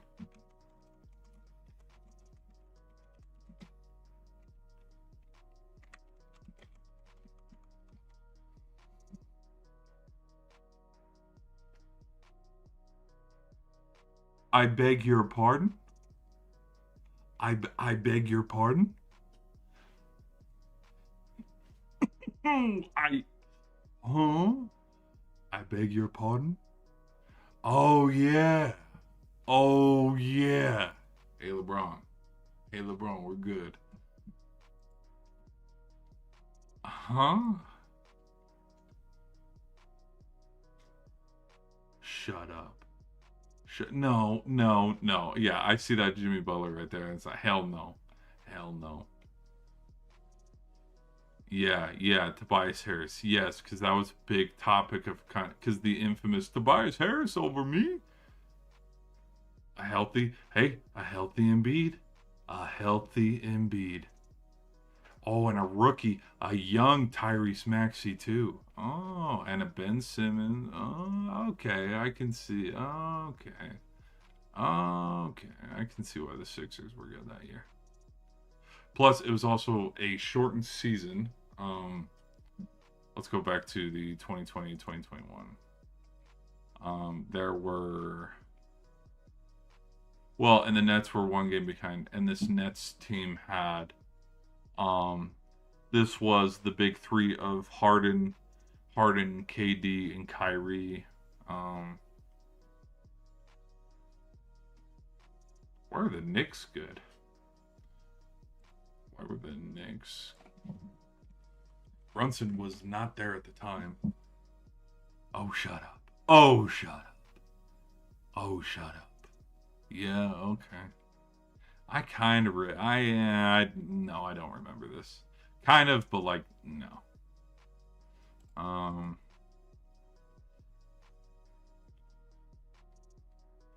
Look at Boston here. Oh my gosh. And then, yeah, there's your 20-win Detroit Pistons. So again, when I look at that tier list, I'm very hard pressed to be like, oh, you know, oh yeah, oh yeah, because like the best team that year. Okay, yeah, technically, yes, it was the Jazz. Like the Suns got to the NBA Finals, played the Bucks. Oh my gosh, dude, this is like looking. That is you want to have a little trip, take a little trip down memory lane. Just go look at standings of NFL years, NHL years, NBA years, and just go look at like 5 years ago, 6 years ago. Here's the other thing. I'll put this too. LeBron 5 years ago was a different player. Joel Embiid, even healthy, he's 5 years. It's a lot of time. So, and the NBA it's a young man's game. And I know a lot of people say that, and I kind of think it, kind of don't at the same time. But again, you're putting so much pressure on you're not really any pressure, because it's like, would anybody be shocked if the Sixers win? No. Would anybody be shocked to see LeBron go out on top and win a championship and have 5 rings? No. Nobody would be surprised about that. But like, again, to put pressure, I don't think it's pressure, but like to compare him and hold him to his compadres, and like that amount of pressure and expectations for guys who still have a decade plus in the NBA to still prove themselves. I think it's a little funny at 41 years old to compare that, but oh my gosh, the Pacers. Oh my gosh, look at that. Dude, it's like looking in a freaking, look at that. Playoff team, playoff team, playoff team, playoff team, playoff team, playoff team, playoff team, playoff. Oh my gosh, it's like looking in a freaking. Oh my gosh. See, and this shows the turnover, and this shows how much the NBA changes. So I don't. Yeah. Okay, wait. Back to NBA. Oh, excuse me. I would say give me the Sixers as like a 3 or a 4 seed. Winning about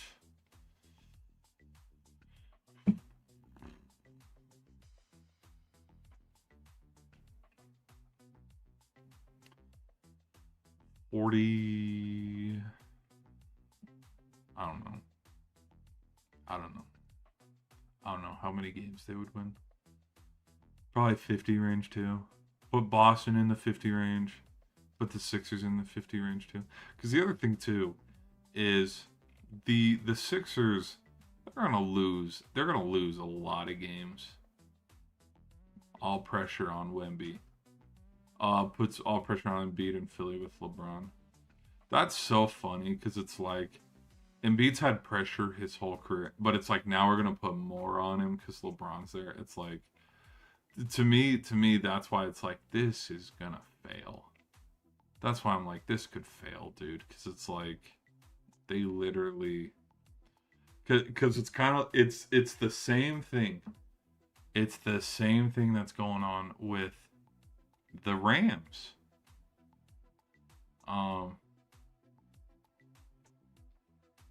It's the same thing with the Rams because the expectations for the LA Rams is to win the championship, and if they don't win the championship, it's a bust. And I mean, look at the other super teams that have formed over the years. Anybody remember Steve Nash on the Lakers? So now again, this is comparing apples and oranges, but oh, they did. They were on Team USA together.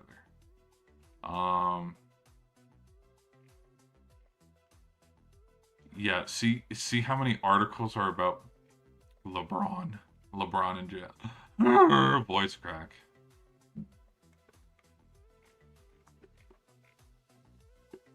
Tell me where any of these articles are about the previous NBA final champ, New York Knicks.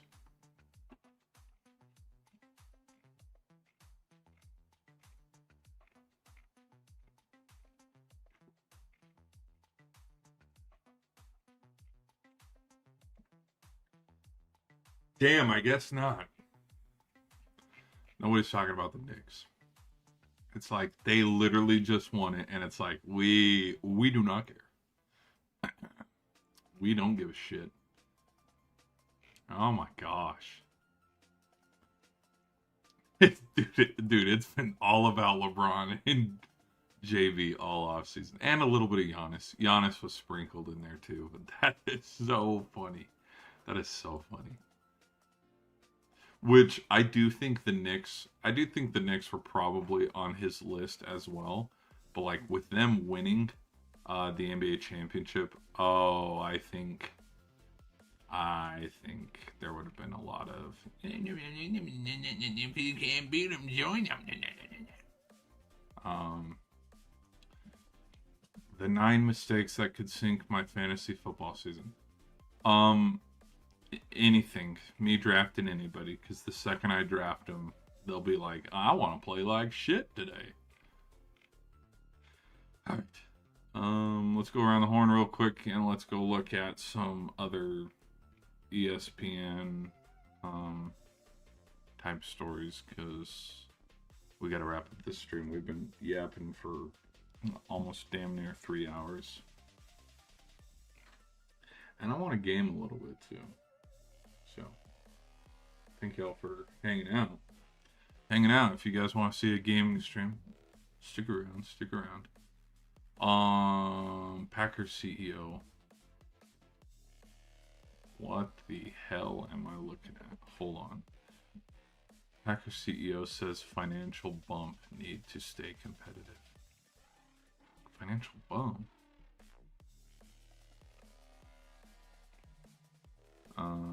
Financial financial bound. Hold on. Let me switch it up a little bit. There we go. LeBron James. Lebron. All right, here we go. There you go. Let's read this. Green Bay Packers president and CEO. That's his name. Oh, okay. Said adjustments might be necessary as the NFL's only publicly owned franchise attempts to remain financially competitive in the long term. It should stay publicly owned. Let's just say that much. It's like other teams have access to this ATM machine that we just don't have right now. You fucking kidding? Dude, it's the Packers. Tell me what else you're doing in Green Bay. Okay, anyways. Friday, as the Packers released their annual expenses and revenues for the 2026 fiscal year, 3 days before the organization holds its annual shareholders meeting. The Packers reported an operating loss on a non-pandemic year for the first time since the 1990 fiscal year. Hey, you want to know why we're having a operating loss? Maybe. Oh no, where am I? Sure, I was, but I got lunch on it.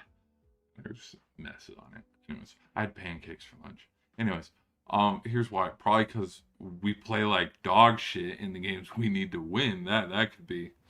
That might be a stretch there, but all right. The Packers reported an operation loss in a non-pandemic year for the first time since the 1990 fiscal year. Why are we using that as an excuse? We had full stadiums at full capacity in the fall of 2021 and 2022. So if you want to write 2020 off, sure. But like to use that as an excuse 4 seasons later, 5 seasons later, come on now. That's like movie theater budgets complain. Oh, the Supergirl failed because of the pandemic. Bro, what the hell? Yeah, but then Spider-Man is gonna go do bonkers and blow that shit out of the water and make $2 billion. So okay, sure. All right. Though the team's overall net income was up 54%, the Packers had a $132.5 million in net income due to their $133.6 million they received in non-operating revenues, which includes gains at the corporate investments plus their shares from ESPN's purchase of NFL Network. Whatever the hell all that means. Anyways, sorry. I should have a little bit more respect to reading some of this. Each of the NFL's 32 teams received 400 wait.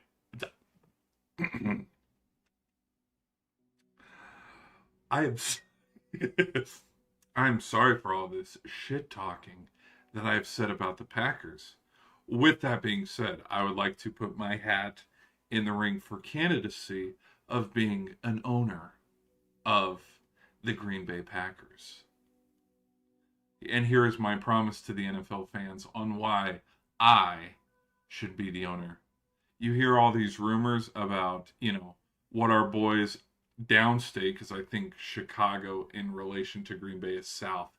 You hear them moving state, or you think about our brothers to the east, the Buffalo Bills, even though they're in a separate conference, put a dome on their beloved Orchard Park to prevent snow games.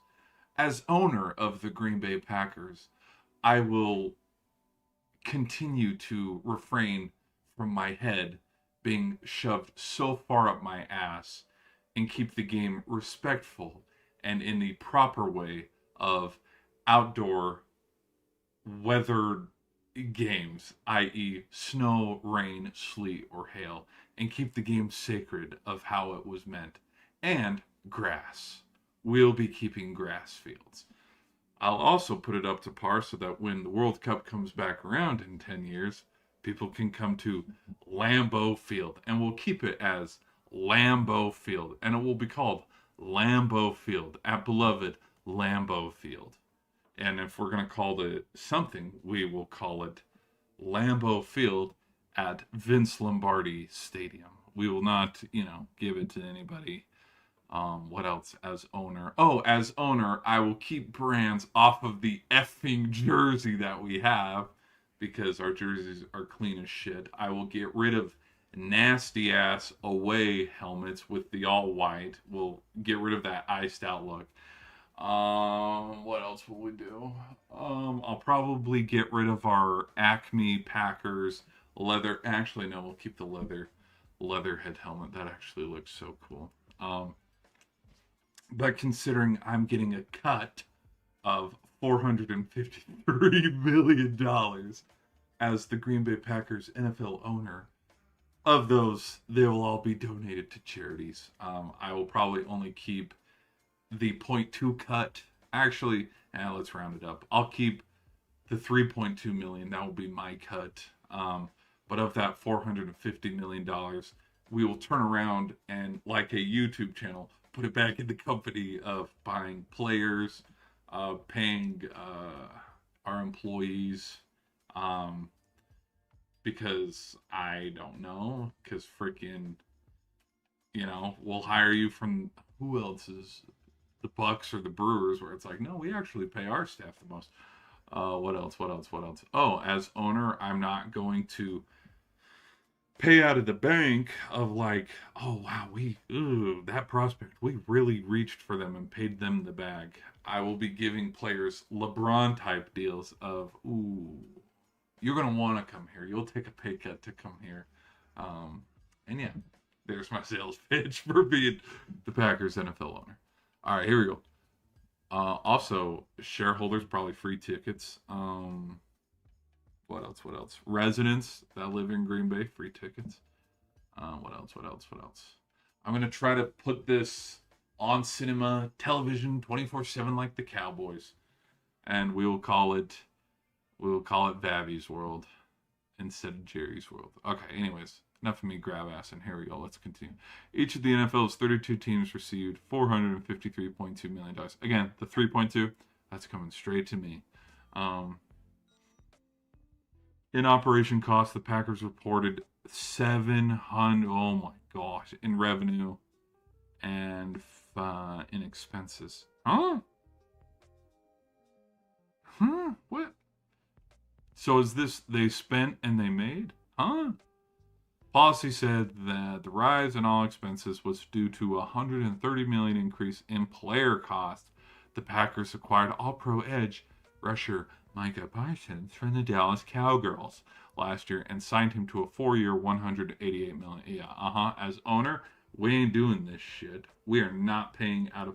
We are not setting the table. We are matching it, but giving you more years.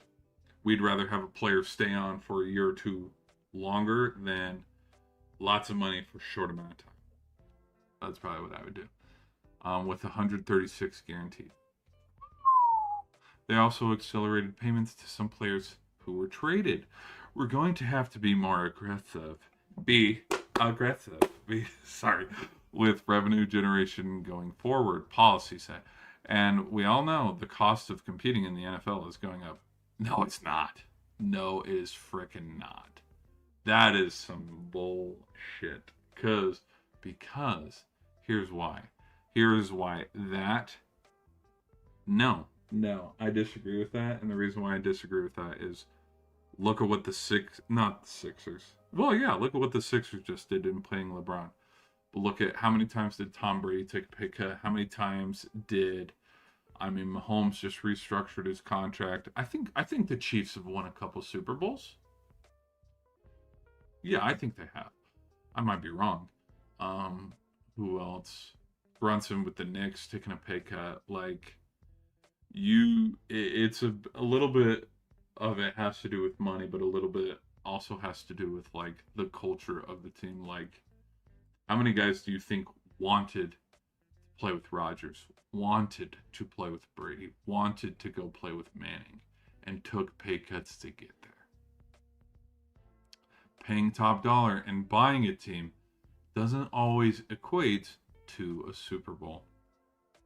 Case in point, or when you want to go to the college football level, did the Red Raiders, did they win the national championship, or did they get blanked by the Ducks in the Orange Bowl? All these 3 stars, 2 stars, all these, grown-ass 25, 26-year-olds for Indiana, were they getting paid millions? Were they highly sought after? Or is it a ragtag group of, junkyard dogs winning the national championship? Now, yes, some players do get paid a lot, but I looked at Miami's roster. There was Giannis, a Gap, and then their second highest player, which was like 17 million or something like that. Like, it was under 20. A Gap, and then everybody else was 2 million, 2 million, 800,000, 2 million, 1 million.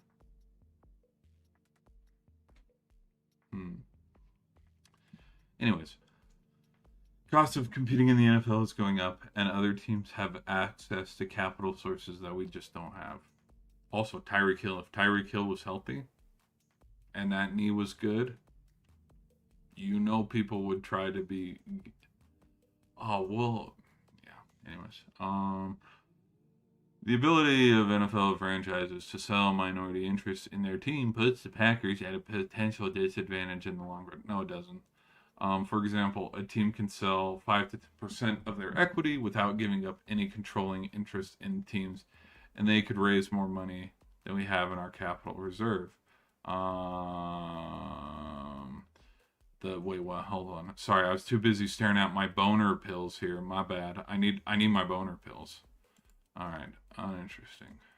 Actually, oh damn it, I was gonna click misleading. Misleading. I still don't have a boner. All right, for example, okay, sorry, let's reread this one more time. One more time from the top.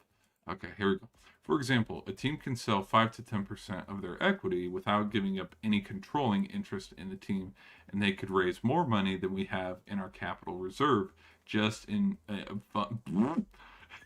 We have in our capital reserve fund in just a matter of months. Okay, see, I can read. Yeah, kind of like what 49ers were doing, where it's like, how the hell can you own the 49ers and the Seahawks at the same time? Isn't that a little bit of a conflict of interest? All right. Emphasize that the Packers have no plans on selling naming rights to Lambeau Field. For now. In big bold. For now. But said they are willing to do that with their practice facility. The football field at Titletown, sponsored by Chick-fil-A. The development just west of Lambeau Field, features offices, shops, restaurants, and apartments. Already has been renamed Amplify Health Field. Yeah, See, yep, already under the new. All right. The Packers also are planning more events at Lambeau Field similar to the Luke Combs concerts that happened in May and the Notre Dame Wisconsin football game that will take place in September. I feel very good. I feel very good about the Packers' financial strength and condition in the medium term and the short term, certainly, policy said. But we are keeping a very close eye on some of these long-term trends, looking at how they impact us and our financial health in the long term. Look at this. On some of these long-term trends. Okay. I talked about patches and sponsor patches on NFL jerseys and NBA jerseys and NHL jerseys. One of these billionaires are going to come out and follow a trend, because it started as a trend to get your sponsor patch on the jersey. It's going to take a full circle moment, kind of like the Apple iPod Touch, where it's like we went away from the touchscreen and now we're back to no touchscreen. Like the iPod Shuffle took a full cycle of we have a screen, we don't have a screen anymore, and now we're back to the top. I think somebody like the Knicks or the Sixers, or we saw the Lakers get a new brand. Mr. Beast is going to come out here and buy the Hornets, and then not like where we'll know, okay, yeah, Mr. Beast owns them. Instead of having the Feastable logos right there, instead of a purple stripe up the side, they'll have a pink stripe or something where it's like, oh, well, yeah, because like they'll keep the Charlotte, what is that colored? Emerald? Like the emerald green. Yeah, what color is that? Turquoise? Like it'll stay turquoise, but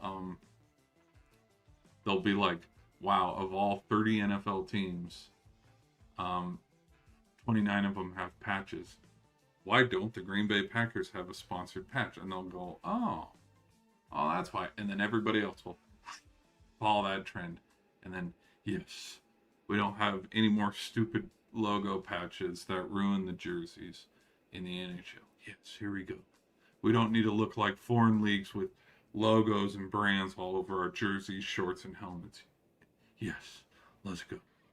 Because the only jerseys that look good with sponsors on them are football kits.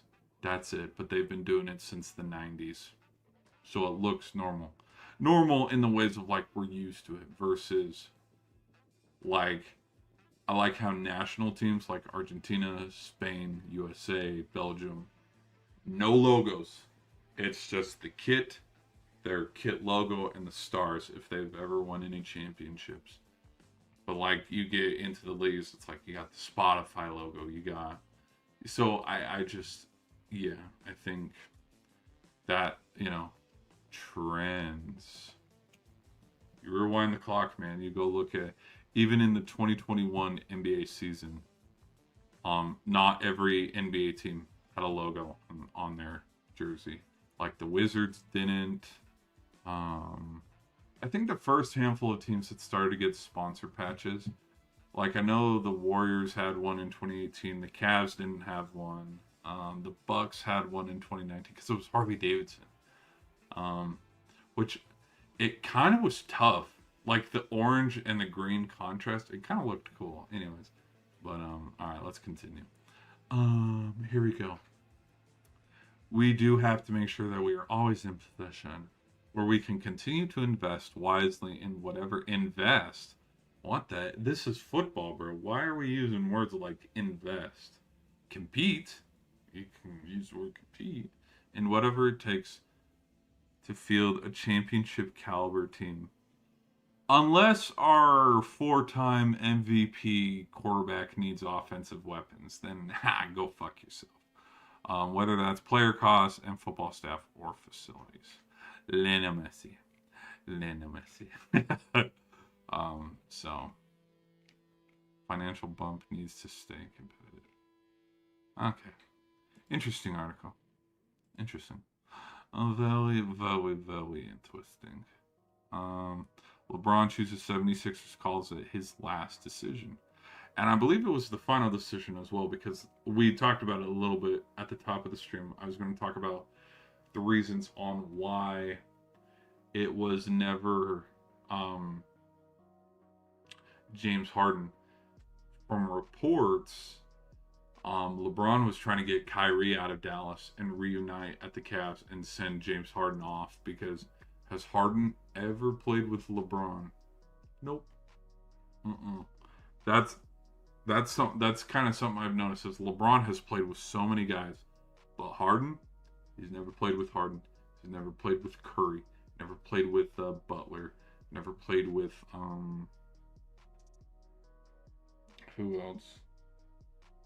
I'm trying to think.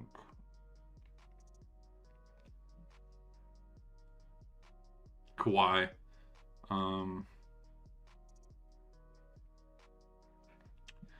gonna use the alpha dog mentality of like teams that would.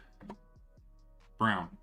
It was the problem with Tatum. He wanted to be the top dog. That's why he left the Celtics. But then he goes to Philly, and he's the top dog for about 20 days, 23 to be exact. And then, ooh, look, 24th of July. Ha! You're in my shadow now. Like all. It's why Kyrie didn't want to play with LeBron in Cleveland and why he left to Boston. He did not want to be in LeBron's shadow anymore. And so I kind of think I mean, there were a lot of reasons why the Sixers didn't work with Harden there. There were a lot of reasons why the Suns didn't work with Kevin Durant. There were a lot of reasons why the Nets didn't work with the big three of Kyrie, KD, and Harden. There were a lot of reasons and other factors on why that didn't work. But, like, I think I kind of do believe that article on he was going to be the dude, but then they decided voice crack. Here, shorts in. All right, people on the shorts end, we're going to send you off. Thank you all for hanging out. We're going to do a hard outro just because this video is going to take forever to process. Because I've noticed that. Peace out. See you guys in a little bit. In stream. There we go. Total chats 3. I didn't see anybody in the chat though. That's what's so funny. I didn't see anybody in the chat. I don't know why. Yeah, I didn't see anybody in the chat. Let's do. Yeah, sometimes it hides the chat from me. And like my poll, I made a poll, pause. But like, you know, the impact of LeBron, you know, and like it will not, it says 0%. It says 0%. It says 0 votes. So I don't know where. We gained a subscriber, so thanks guys. Thank you. I don't know why. I mean, it says, I don't know. Yeah, sometimes it shows you guys in the chat. Sometimes it doesn't. I don't know why. I don't know why. Sometimes it works, sometimes it doesn't. Okay, let's get back to it. LeBron James, after saying he's seriously considering retirement, is signing with the Philadelphia 76ers. No one saw you retiring, bro. Come on. Nobody believes that. 2-year, $8 million contract, blah, blah, blah. In a series of posts on X, James addresses his decision-making, writing, he initially thought he was done playing. It was honest, blah, blah, blah. I still truly love the game. I have more to give. See, and that's why he was going to be back. I thought I was just done when the season ended. Oh, damn. Oh, damn. Look at all these posts. Shit. Paul and James agent expressed Max posted on Instagram. Sorry, blah. Holy shit! This is a long ass. This is a long ass article.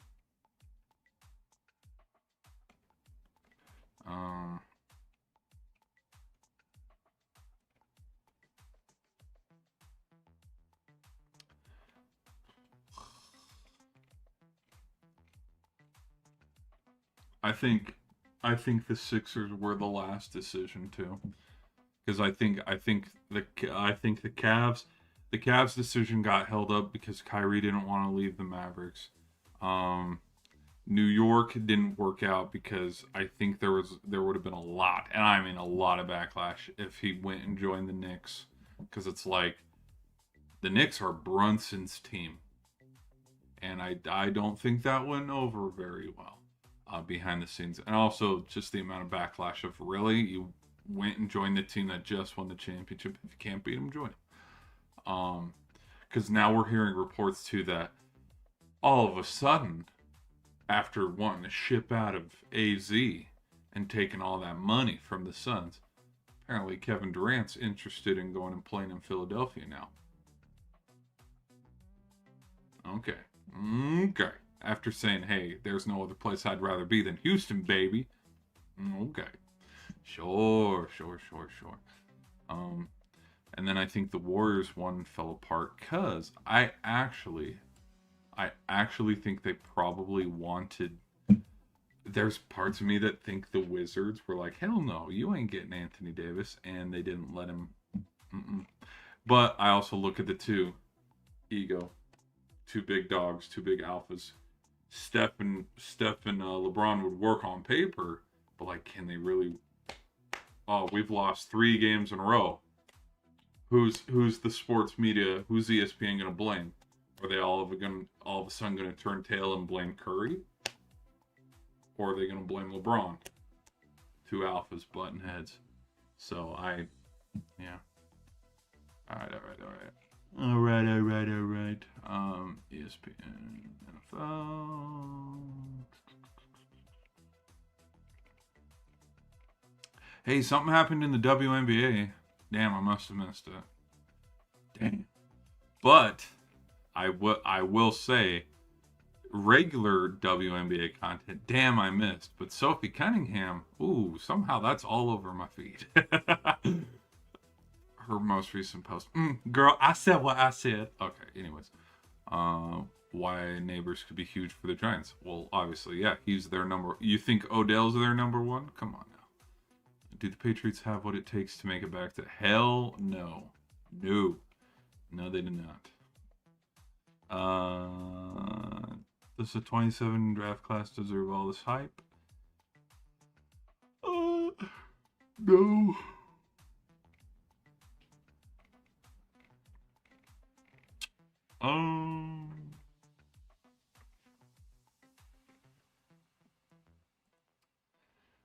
Storylines and roster projections.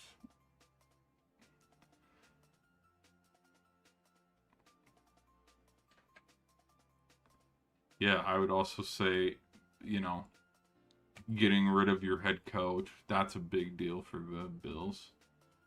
The Dolphins also getting rid of their play caller, paying over. Remember how I was the Packers and I was talking about if I was the GM and overpaying guys? I'm not going to pay guy top dollar for 3 games worth of performances. Miami overpaid Malik Willis. They just did, flat out. Because I would be surprised if Miami, if this is all a ploy for them to tank and go get Arch Manning. Where it's like, see, we paid him the money. Look, we paid him all this money. He is our future as they go 2-15. And then, come here, Arch Manning. I mean, look at the Raiders. Look at how much the Raiders have built for Mendoza and the eventual start for Mendoza versus, Caleb Williams was sitting high and dry in Chicago for a little bit before they started to build around him. Did the Browns build around Baker Mayfield? No. Has Cincinnati built a defense to help Joe Burrow or an offensive line to help Burrow, so he doesn't get injured every year? No. All right, here we go. Which version of Geno are we getting? Ooh, you don't want me to answer that. Biggest storyline. Can our coach stay? No. Is our coach going to sleep with a reporter during? No. Can Coach Minter get Lamar Jackson and the Ravens to the Super Bowl? No. I don't think first-year coaches get to the Super Bowl. Do the Bengals need an elite defense to be a contender? Is the sky blue?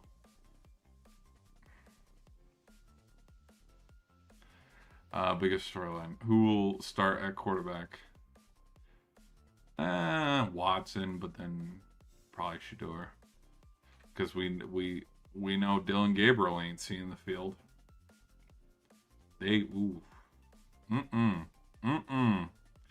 I think Gabriel will be traded.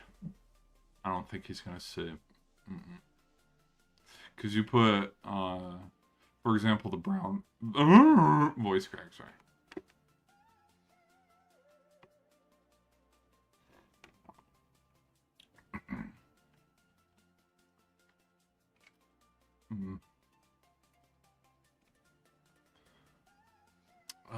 Big Mike, what will his offense in the Steelers and Rodgers' last ride look like? Probably a divisional round exit. How good will the offense be, actually? I don't know. Probably not that good. Can Daniel Jones return to form? Actually, I do. I do think the Colts can be good. What exactly is the plan for Travis Hunter? Skip. He was injured, didn't he? Yeah, he got injured, but I think they'll probably play him both ways still. I don't know. Can Brian Dable help Cam Ward become an elite quarterback? I actually do. I actually do. Is the Broncos offense championship worthy? Yeah, actually, yeah. I actually do think they can be pretty legit. How quickly will Patrick Mahomes progress to get the Chiefs back to being contenders? Um, I don't know. Probably not a lot. How soon will Fernando Mendoza start? I'll tell you right after the Bills game. Depends on what the Raiders' record is after the Bills game. If they have a losing record, he'll be the starter. If they have a winning record, they'll stay with Cousins. It's that easy. Will Mike McDaniel help the Chargers? Yes, he will. How quickly can? It'll just be there's a lot of changes in personnel. Nothing about Dak. Nothing about Dak Prescott. Where's Dak Prescott? Wow, they don't even talk about Dak Prescott. That's kind of funny. Cowboys have no more excuses. What if their excuse is they're the Dallas Cowboys? Biggest storyline: how will the Giants handle increased expectations and a new coach? There are any expectations? Nobody's expecting the Giants. Mm-mm. I would say of the division alone, the Giants are the last team expected to win that division. I don't think anybody expects the Eagles to win 3 straight, but if it's not the Eagles, people are probably expecting Washington more to bounce back. So the expectation level for New York is 0. The Knicks won it. The Knicks won the championship. Why can't our other New York teams win? No. Apples and oranges. The Giants, last time they made the postseason was like 3 years ago, and they got whooped by the Eagles actually. So yeah. Oh my god. Whoa. Oh my gosh. See, I'm getting tired talking about the Giants. It's making me sleepy. All right, here we go. Eagles' biggest storyline: how will Jalen Hurts fare in the reimagined offense? Well, I think he's only going to throw for about 100 yards a game, and people are going to call him a bust, and oh, he's not top 10 worthy. And then the Eagles are going to find themselves in the NFC Championship game again against either the 49ers or the Rams because, other than the Rams and the Seahawks, name 2 or 3 better teams than the Eagles in the NFC. Not Washington, not Detroit, not the Packers, not the Bears, not the Cardinals. We're kind of Eagles are kind of sitting there as the 3rd or the 4th best team in the NFC, even with all the Hurts slander. All right, will the coordinator change pay? I don't even. I'm not even reading that. Will Chicago's decision on defense pay? I'm not even reading that. What?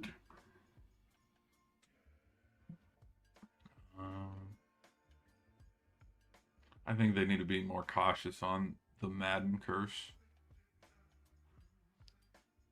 Has Detroit's Super Bowl window closed? Well, was it ever opened?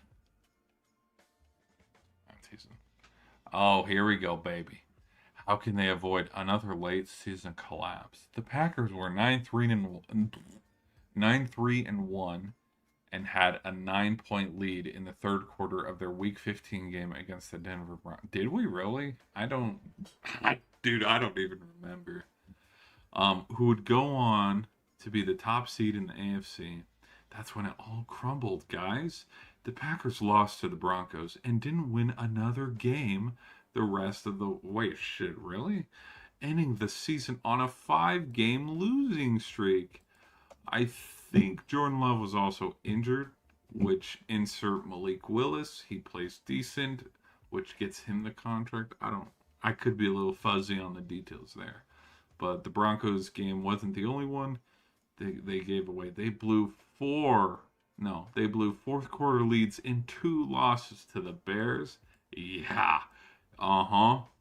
Inexcusable. Coach Matt LaFleur has talked all offseason about finishing games better. But that's not exactly something you can practice in a tangible way. Sure. I don't think it matters how many games the Packers win. The Packers could go 10-7 or 9-8, get that 7th seed.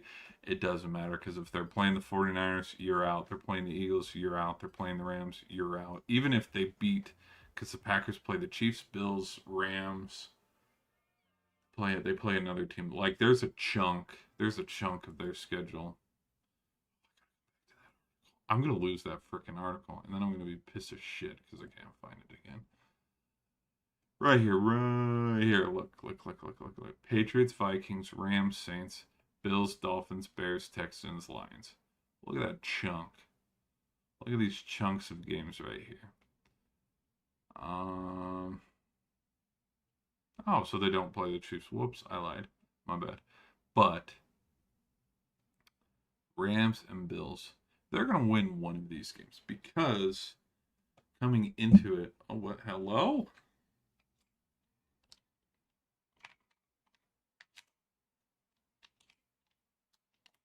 That's what I thought. That's what I thought. You get back here. 10.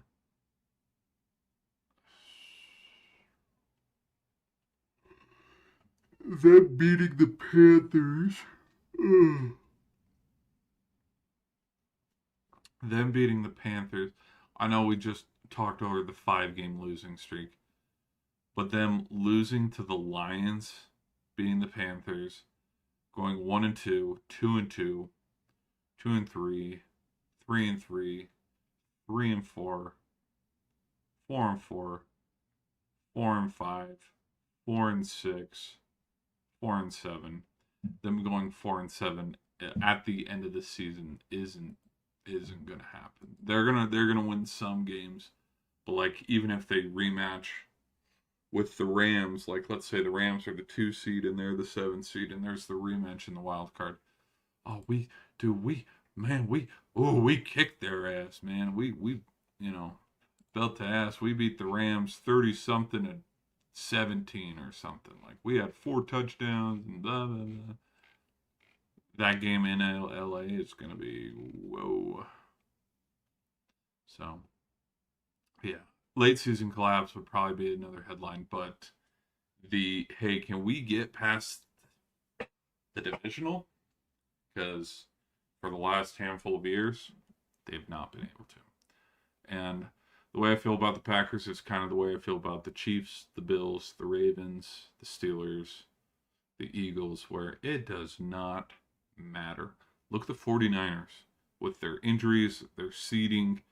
They were a win away from being the 1 seed overall, but that loss dropped them down. It will not matter how many wins and losses they have, because once the playoffs start, dude, Bills could be the 7th seed in the playoffs. People are still going to, like let's say the Jags are the 2 seed. People are still going to pick the 7th seed Bills to win, so it don't matter. Who will start at QB week 1? It's going to be Kyler Murray. Who will be the Falcons week 1 start? I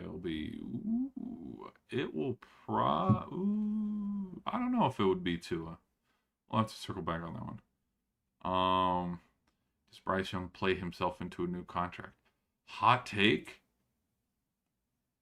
Yeah. He would. He would. I don't know if the Panthers would move on from him. How does quarterback Tyler Shough perform in year 2? Hot take. I think the Saints actually might win the South. Can Baker Mayfield bounce back? Yes. What will happen with he'll sit out, and then Slovis or Carson Beck will be the starter. Literally, they're building the damn Avengers with this is not my joke. But I've seen different versions of the joke. But they're building the damn Avengers in LA. And we got a quarterback on the tail end of his career publicly disputing on the worst team in the league. Cardinals are arguably one of the worst, up there with the Browns and the Jets, and about more money. Yeah. Can the Rams live up to the hype? No. No, I don't think. If they get Aaron Donald back, yeah, I do think it puts, but it is a boom or bust year for the Rams. I do think the Rams were a handful of plays away from beating the Seahawks and getting to the Super Bowl, but like I just think kind of like the Sixers, where the Sixers sit, where now they have that expectation of you have LeBron, you have Brown, you have Embiid, you have all these stars, you need to win the title. You need to go through the Knicks to win the title. Like it just has all the makings in the Rams situation where yeah, the Rams play the 49ers and it's like we don't give a shit. And they went off of a field goal or something like that. And then you have like this wild, oh my gosh, the 2 seed beat the 1 seed. Oh wait, hold on. Where would NFL where would the 1 seed play? Who is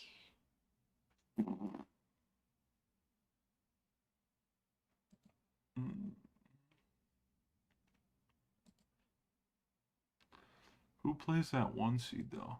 Is it the 4 seed? Oh, it's the 6th seed or the 3 seed. Yeah, this kind of situation here. The 6 seed 49ers and the 1 seed Rams. And then they end up coming in and shocking the world.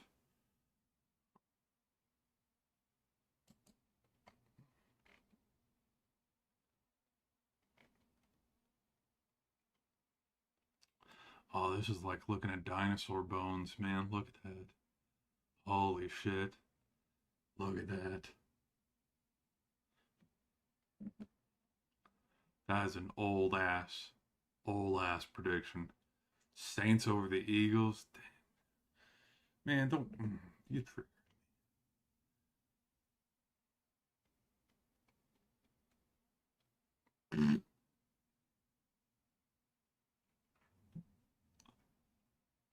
Oh. Oh my gosh. Oh my gosh. Oh my gosh. All right. Anyways, back to it.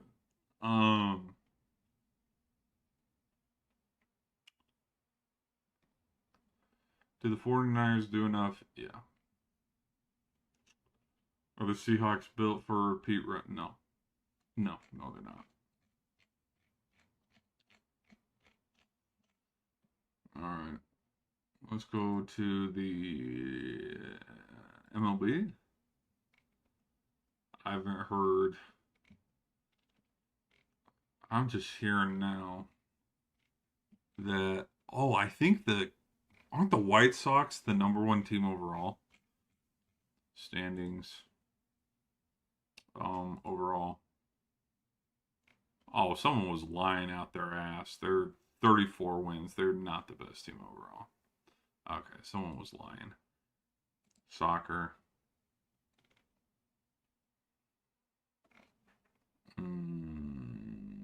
Let's look at the NHL.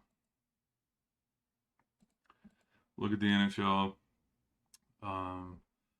Grading preseason bold predictions. Huh?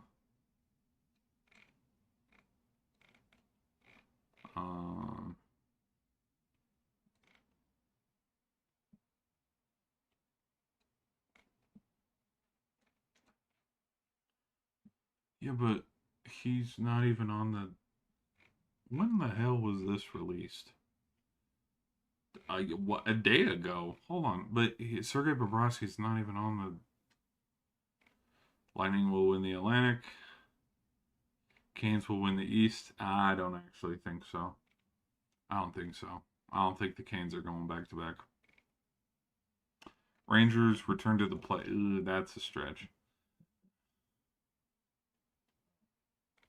Crosby plays somewhere in the playoffs this season.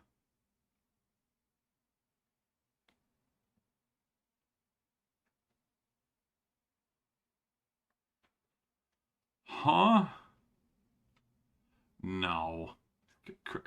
You think this late into his. Shut up. Okay, this isn't even about teams. This is about individual players. I did see this. It's a 1-year deal, too. Yeah, it's like you're our cornerstone. Here's one deal. I saw Kane is coming back for the Hawks. Um, Ovi coming back. Saw Bedard signed a 5-year deal. Oh, oh my gosh.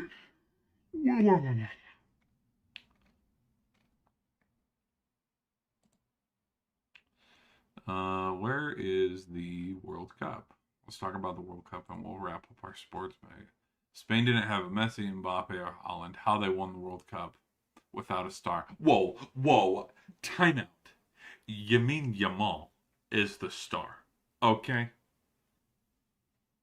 Well, at least through the eyes of the media. Um,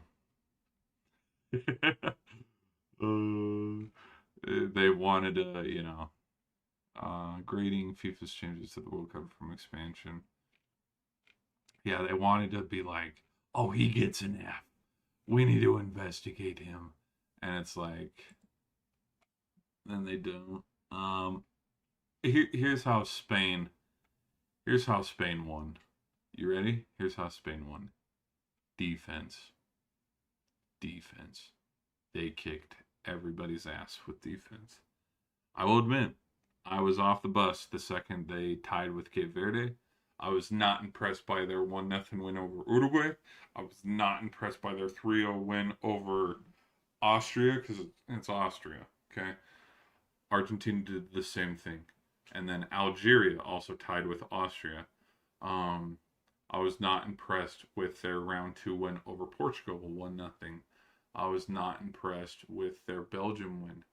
The second when I started to notice, oh shit, was I looked back on the stats and realized the goals conceded was at 1, and Belgium was the only team that scored a goal on them. And then after that France game, I was like, oh damn. Because you stack the teams that they played ethical hoops wise, considering who Argentina went through to get to the final as dramatic fashion as they are, which I'm going to have to go and rewatch the Egypt game and go over it. And the Cape Verde game, because I kind of want to do an in-depth deep dive video on Argentina's run. Same with Spain. But like ethically, when you want to compare buckets for buckets, Spain beat a lot of juggernaut teams to get to the final. Belgium, France, Portugal, Uruguay, tied with Cape Verde. So, I mean, fan favored team Cape Verde. Cape Verde, I mean, if they tied with Spain. Cape Verde very well could have won the World Cup, which I think is a very like positive to look at on like, oh, see, anybody can win the World Cup. Look at this. You're Ivory Coast, you're Norway, you're Italy, you're Qatar. Of course you can win. Look at this. But I think defense won Spain because there is a lot, dude. Oh my gosh.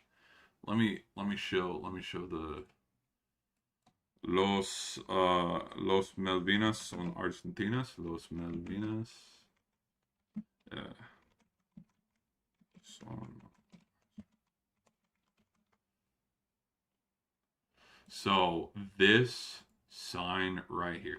There is a theory rolling out there that this sign lost him the World Cup. Now, you don't speak Spanish and you're like, what the hell is the Falkland Islands? The Falkland Islands. Have you ever heard about the Falkland Islands? Like there's jokes about like pronunciation and it's like the fucking islands. What are you talking about? So the Falkland Islands are part of the UK, but they're right by Argentina. Do I know the history of like why they began? No, I don't. I'm not gonna pretend that I know or pretend that I'm informed on geography and the history of the Argentina country or the UK country. I do not live there. I know about American history. And even that, because some people go, hey, guess what? American's education system is so far shoved up its own ass. And anyways, that's neither here nor there. upon learning about this thing, the Falkland Islands are Argentina. I mean, it's kind of funny because it's like, well, I mean, technically, geographically, they're right by them, but there are parts in Michigan. Look at this. There are parts in Michigan where there are parts of Canada that are right next to Michigan.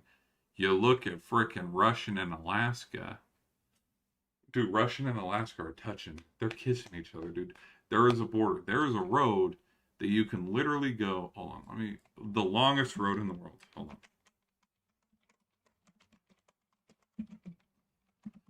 It's probably going to pull up the one in Asia. Yeah. Oh, no, no. Okay. It pulled it up. Okay. Technically speaking, you can get to. Oh, well, here, hold on. Well, but these are like back trails, and technically, yes, you can get from. No, you. Oh, yes, you can. Oh my gosh, why did I think Africa was floating out in the middle of nowhere? You can get from China. You can get from China to the south of Africa. You can get from the bottom of Chile to the top of Canada. Well, but hold on. You could technically. There's one. There we go. There we go. From London to New York. I like it. Yes. Uh-huh. There we are. There we are. Because there's a road when it freezes over. You have to go when it freezes over. But the distance, and again, this is according to Reddit, so it's got to be doctrine. But the Russia, Alaska,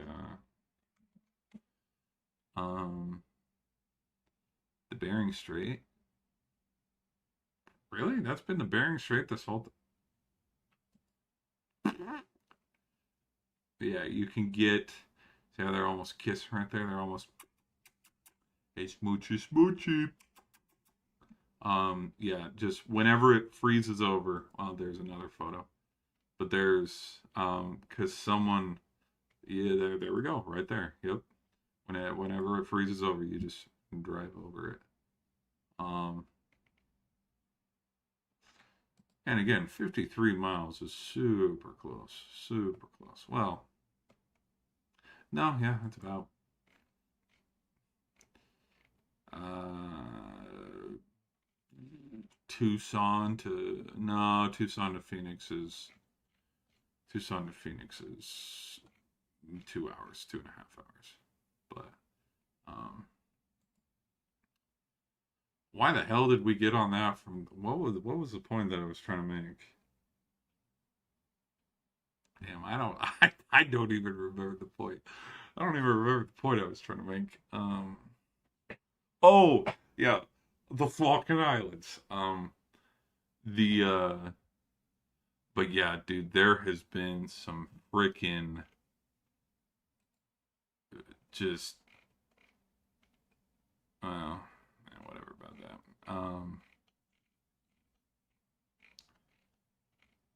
Iffy.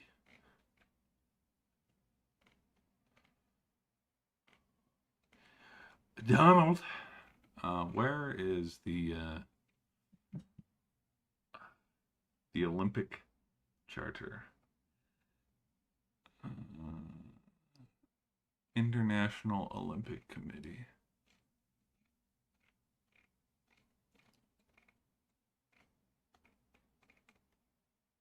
Which is like, how the hell does the Olympic Committee have any sway in FIFA? You know what I mean? Like, okay, sure.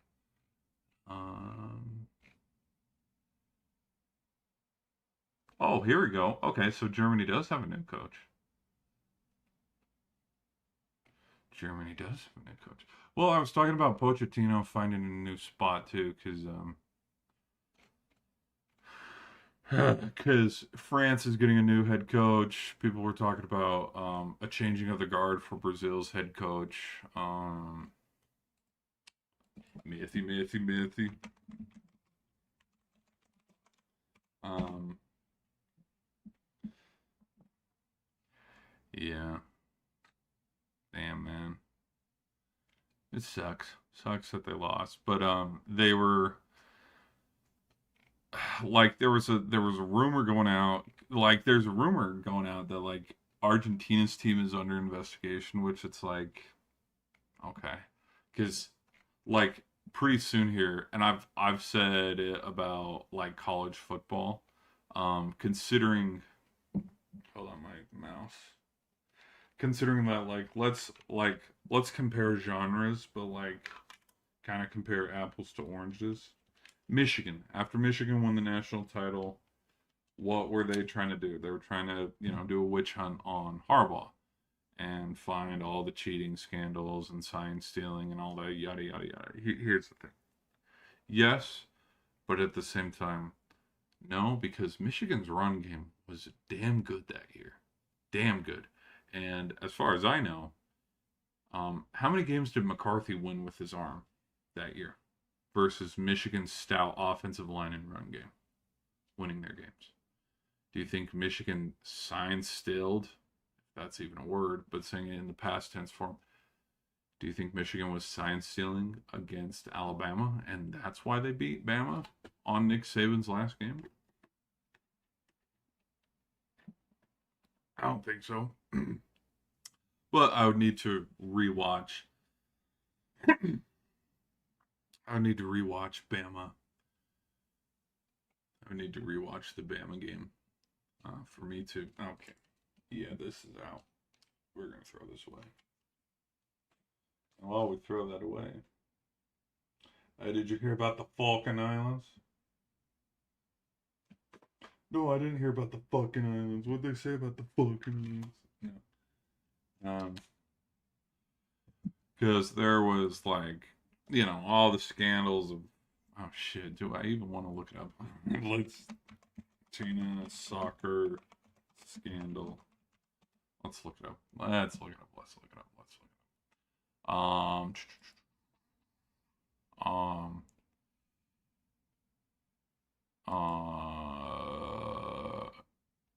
The well, there would be this is Inter Miami, I think. Tax Social Security. Okay, I'm not reading all this. I'm not reading all this. Anyways, I think it's him because I think he had like a voice memo. I'll read this at a later time. I'll read this at a later time because I don't know what is allowed to be said and what's not. I can read that at a later date and come back later.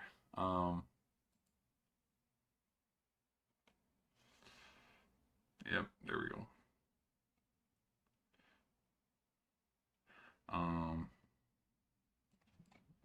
Which even the scuffle after the scuffle after the World Cup didn't land any bans or any game suspensions. Which it's so funny because it's like it doesn't even matter. Like, because it's like the fighting, sure, yes, that does matter, but like the suspension of games because it's like literally Argentina's not playing another game until Copa America or qualifiers to get to Copa America, if I'm not mistaken. But one of the supposed theories that's kind of sort of floated out there was because of this comment with the Falkland Islands and stuff, Los Malvinas son Argentinas, like what the theory goes is because of like the fraud or whatever, like money involved and all this with like Argentina and cheating and blah, everything's rigged towards Argentina. That audio clip, what it kind of talked about was they needed to throw the game on purpose because if they were to have won the World Cup, FIFA would have banned them for 10 years. And I don't, because if Argentina won the World Cup, here's why I don't think that makes sense. Because if Argentina won the World Cup, let's just look at Messi's point of view. You would want that because it's like, hell, I go out on top, I win 2 back to back, and then you guys can't compete in shit for the next decade. Like, that actually sounds pretty awesome because it's like, all right, sure. Um, but the other part that kind of makes no sense too, on if they were to ban them from international competition for 10 years, is let's say they go back to back and then Messi wants to do this again and he wants to go compete in the 2030 World Cup in Portugal, Morocco and Spain. You're going to tell me FIFA's princess isn't going to be allowed to compete in those? After hearing the news somewhere around the, maybe the 2028 Euros of, okay, Ronaldo's back. He's going to compete with Portugal in the Euros. I'm going to try to go compete, dethrone Spain, dethrone England. You're telling me of him loading up and competing one more time in his host country. You're telling me you don't want Ronaldo Messi one more time in the 2030 World Cup? 10-year ban? Have a hard time thinking that. Now, it is kind of a little sad and disappointing of how like dominant they were all tournament. Now again, they're beating up on Jordan, they're beating up on Algeria, they're beating up on Austria. Okay, sure. Like cup play, no, group play. Yeah, there are some teams that have always like historically had good groups because it's like, no, we don't want to put Brazil, Argentina, Spain, and England. We don't want to put them all in the same group and watch them all go home. Like we want to spread them out and we want to see good soccer matchups. Um, but yeah, dude, the hatred. Oh my gosh, the hatred got super loud right after Spain won the World Cup. And of course they threw the game and like the theories around that. I I just Spain's defense was good, man. Spain's defense was super good and I just they were on the defense for the whole freaking game. And another thing too is it's different to throw the game and then it's also different to your goalie had what was it, 12 saves? Like a historic 12 saves. Like Spain freaking what was it? 12 shots on goal, 16 shots total, something like that. Like Spain's offense kicked their ass. And like it's hard for me to go, oh yeah, no, they did that on purpose. Like they just kind of, I don't know, I don't know. I wouldn't read too much into it or think about it too much. I think Argentina, I kind of think their luck ran out. Um, and I think the other thing too, battle tested. England was battle tested against Croatia. They were battle tested against Mexico. Spain was battle tested against Portugal. They were battle tested against France a little bit. Argentina did get battle tested and they were down against England. That's about it. They didn't trail once in group play. They never trailed to Cape Verde. Now they did have close games. They did trail against Egypt, which, for namesake, I will go rewatch that game because a lot of people talk about that game being rigged as hell. Um, I would actually, jokingly, but also kind of a little like low key seriously, the most rigged game in the tournament, the whole tournament, was Croatia Portugal, and that's my hot take. I mean, because not only both both teams had multiple goals taken back. I would say that game was the most, and if not that one, Norway and England. Because I just freaking I don't know. Maybe Norway would have given, but it's like how can we determine that Norway is going to give England more of a fight than England giving Argentina a fight? You know what I mean? I don't know. I don't know. I don't know. But at the end of the day, it doesn't matter because, dude, Spain shut up. Spain came to play, and Spain kicked ass. So, and Spain also joins the elite list of the Seahawks, and who else did I predict this year? Um,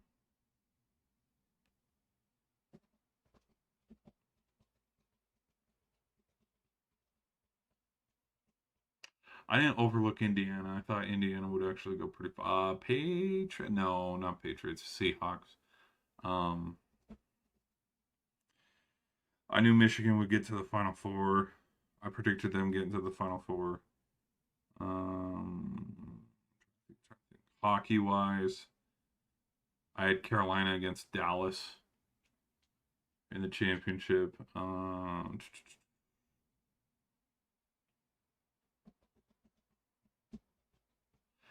I had Knicks. I had Knicks Thunder. So I'm trying to think of any other team. No, just the Seahawks. I guess the Spain joins the Seahawks this year of teams I overlooked and were like, hell no. And then they end up like the Seahawks. You can go watch my video, which in fact I'll pull it up. Shit, I'll pull it up right now. Huh, boy, I'll tell you what. Let's pull it up right now. Let me pull it up. Let me pull it up. Let me pull it up. Seahawks.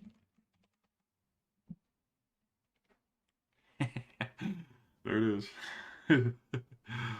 There it is, Brian. There it is, Brian. Too soon, Brian. Okay, here we go. Yikes. Yikes. Here we go. Yikes.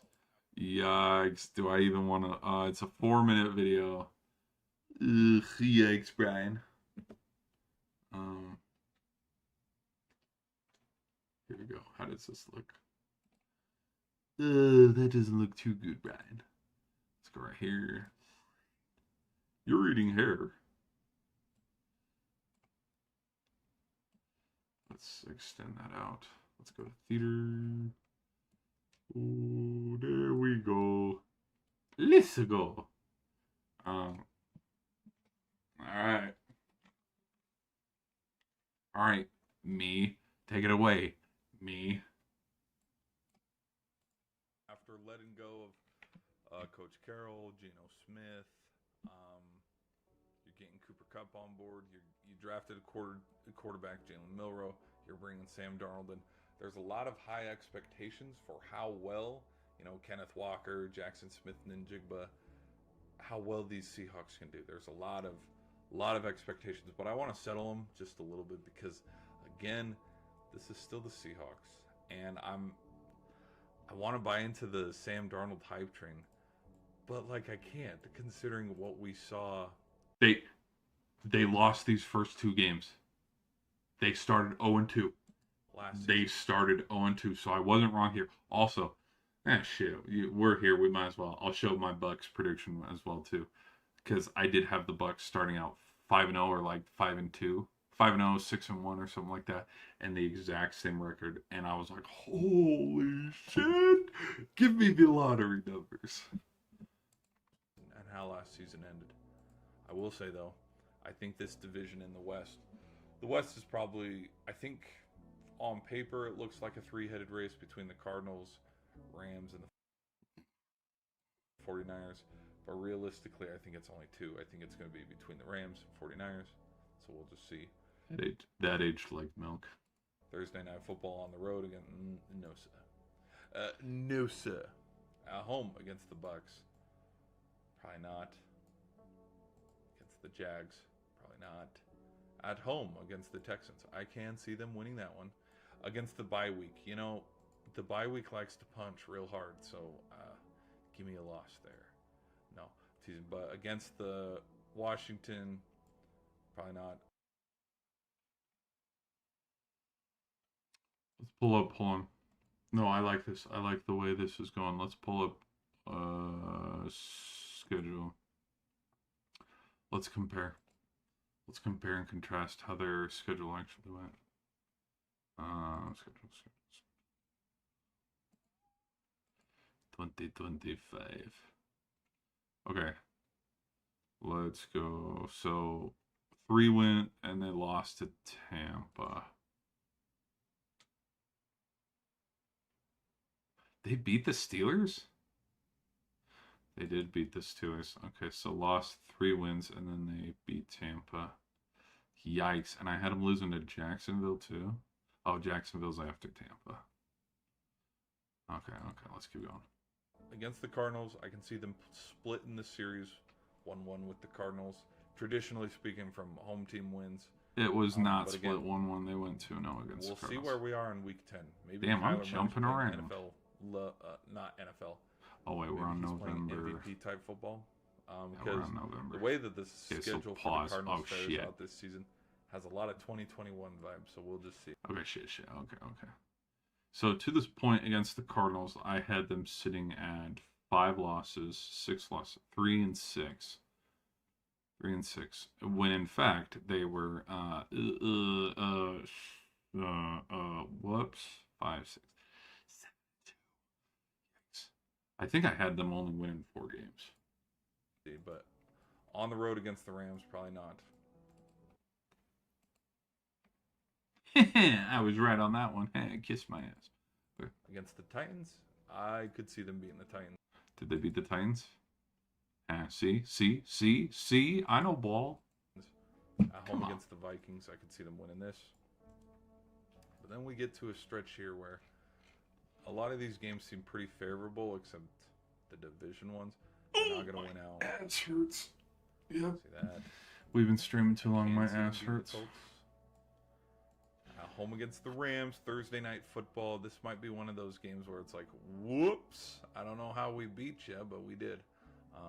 Okay, I predicted that. All right. Week 6. No, give it to him. Yeah. Come on, give it to him. Yeah, I'll give them the benefit. Okay, thank you. Yeah, I think they could win. All right. So, Titans, Vikings, Falcons. Titans, Vikings, Falcons. I had them losing against the Falcons. That one. Okay, but then. Oh, hell. No. We're not doing this here. Let me move this over. Okay. I'm like, no, we're not giving you. We're not going to make you lose to the Panthers. But. All right. Okay, that seems pretty right. There we go. After a tough start with a 1-5 star, kind of figured out there in the second and lower third of the, if we were to split this into 3 chunks. 3 chunks So makes then 1, sense. 2, So them losing 7, Falcons, 7 and 10. but they went on a win streak, dude. You look 1, at the 2, division 3, games, 4, 5, 49ers, 6, Rams, 7. and Cardinals. They None won of those 7 games are going to be in a row to easy. end I the think season. this So 1, division 2, is 3. going to be hard. But then you look outside of the division and you see what games they have. Steelers, Bucks, Texans. Now I gave them a win against the Texans at home, but Steelers, Bucks, and then Jags. I think the Jags got to have a bounce back here, maybe. So it's pretty favorable. Oh, and even Washington. I think Washington could have a big year this year. They didn't. It's kind of where you look at the Seahawks. A lot of these games are up for grabs, where it's like, hey, hell, anybody could win them. But at the end of the day, Sam Darnold's your quarterback.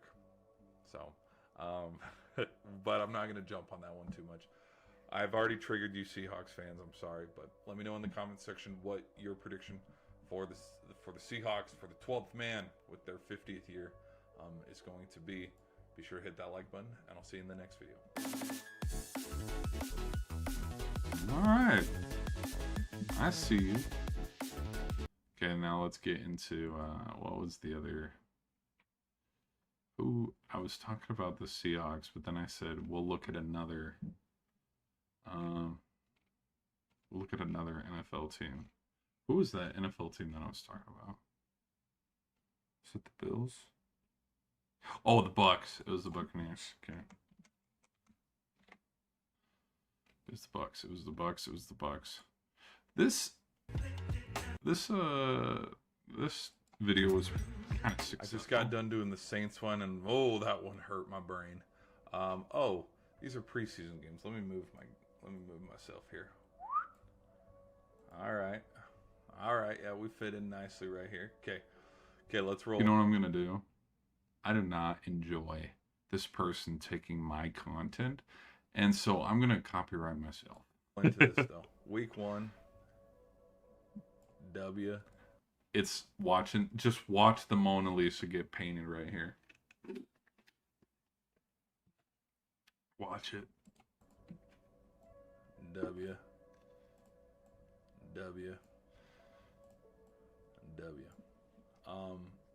I really think that they can jump. I think they can jump on the South Division by beating Penix Jr. and the Falcons in Week 1 in Atlanta. I can trust that Baker would do that with Mike Evans and stuff. Now, Justin Fields and the Jets, we'll see there. This one right here, this Week 2, I can see this one being a. It wasn't even Justin Fields. It was Tyrod Taylor. So that aged kind of like milk. Toss-up where I would do a soft. This one could be a loss where after 4 weeks. No, don't do it. Don't do it. They're 3-1. But the reason why I'm saying, hey, they can beat the Eagles here is because the Bucs have the Eagles number. This one's in Tampa. So I'm going to favor the Bucs on this one. I think they can figure it out. Do I think Barkley's still going to have a big game? Hell yeah. I think this could be this one's going to be a really good game. But they'll find a way to just win these. I don't remember if it was a big game. Let's go to Tampa. Schedule. The 31-25, so it was a loss. It was a loss. Okay. These games now on the road in Seattle. I think they can win this one. Now, 1, 2, 3, 4, 5. They're not starting 6-0. Simply put, they are not starting 6-0. I can see them losing. They will lose this one. They will lose this one. So Lions and Bills, I had them losing to the Lions, and I had them losing to the Bills, so I was correct on that. Okay. I can see them beating the Patriots. I can see them beating the Saints.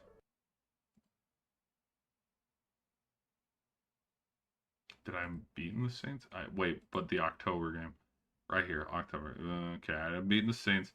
Did I have them losing? I had them losing to... Oh, wait, the Patriots.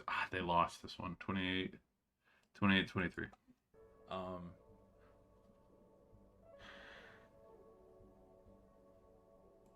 Hell, why not? Yeah, hell yeah, they start 6-0. I can't... Okay, yep, they start 6-0.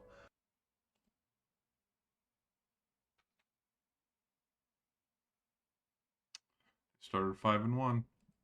Started 5-1. I'll give this one to the Rams.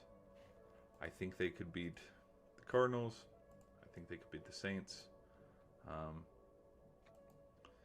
Now this one, I think this one could be a get back right here for the Falcons. I don't think the Bucs are going to go undefeated at home, and I don't think they sweep the Falcons. Like I think the Falcons can have a bounce back here this year. We'll see how Penix Jr. does. Now, here we go. Hold on. Let me figure this out here. So we got 1, 2, 3.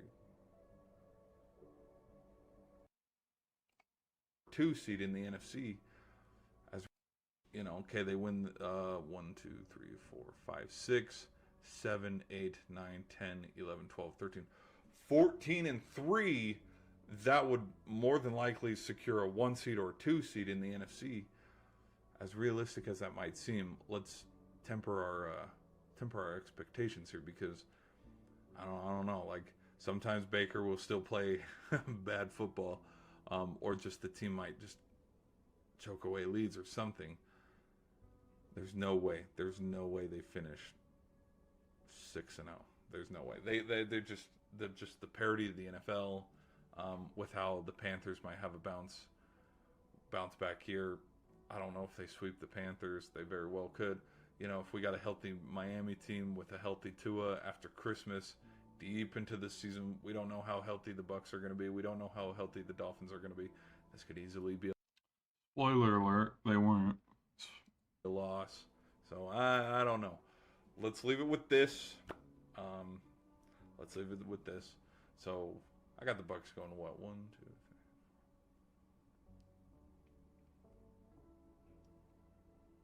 3. 12? 12 and 5?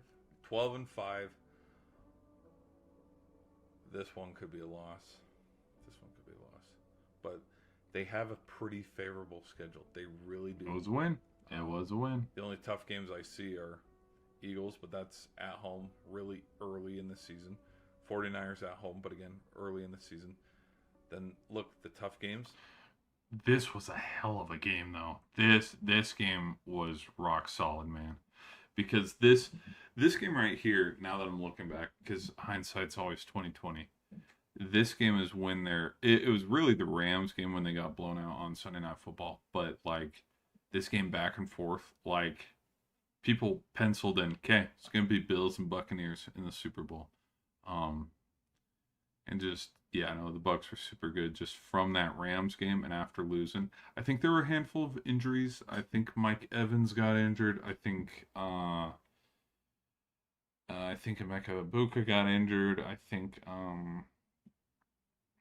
there were a handful of injuries because there was a handful of injuries on the Rams team too, and I think they made a meme where it showed in one of these games, whether it was the Panthers one, the Dolphins one, I think it was the Dolphins one, but in one of like it showed, or like let's use the Panthers for example, the meme showed all the injured Buccaneers players, and it showed all like the Panthers or the Falcons or the Dolphins. It showed all the Dolphins injured players. It was probably the Dolphins because I think Tua was also injured and didn't play that game. Because it's like, damn, Tua and Mike Evans, and like they listed off all the players injured from both teams and made it a third team. It's like, damn, this team could actually be pretty good. Because I think the Bucks, the 49ers, Lions, Ravens, who else? There were a handful of teams that were pretty injury prone, and it cost their season. Bills, Rams, Dolphins, Lions. I have them losing them, so we'll just see. But that's my thoughts on that. I definitely think they could win the division. This very Technically, they should have. That whole BS of, well, mathematically, because you go look at their schedule, like all of them, standings, NFL standings. You go look at the standings; they all were mathematically tied. 2025, 2025, right? Look at this division. They were all tied at 3-3 apiece. And just like mathematically it put the Panthers over. Like we have 3 teams that are 8-9. You have 4 teams that are 3-3 within the division. And my own personal prediction and my own personal hot take, if you want to call it that, I think if you win your division, you should be in the postseason automatically. Now, home team or away team, that depends. Because no, I don't think a team that is 8-9 should be, because the Rams did not beat the Seahawks, the Rams did not get a home team all postseason. But we're gonna give an 8-9 team Panthers a home team. I don't think if you win the division, it should declare no. A sentence. What's the word? I had the word, but I can't think of that. What was the word? Anyways, if you win the division, that should not grant you a home game in the playoffs. Period. End of story. Because your 8-9 teams that are just kind of waltzing in versus you have a 12-win team here, you have a 12-win team here. Like, no, a 9-7 Packers team does not deserve a home game. And so yeah, home team, away team, away team. But also my hot take too is I think the as well with winning your division, I think if you have the best record, like for example the Bears went 2-4 in the division, but mathematically they won the division because they went 11-6.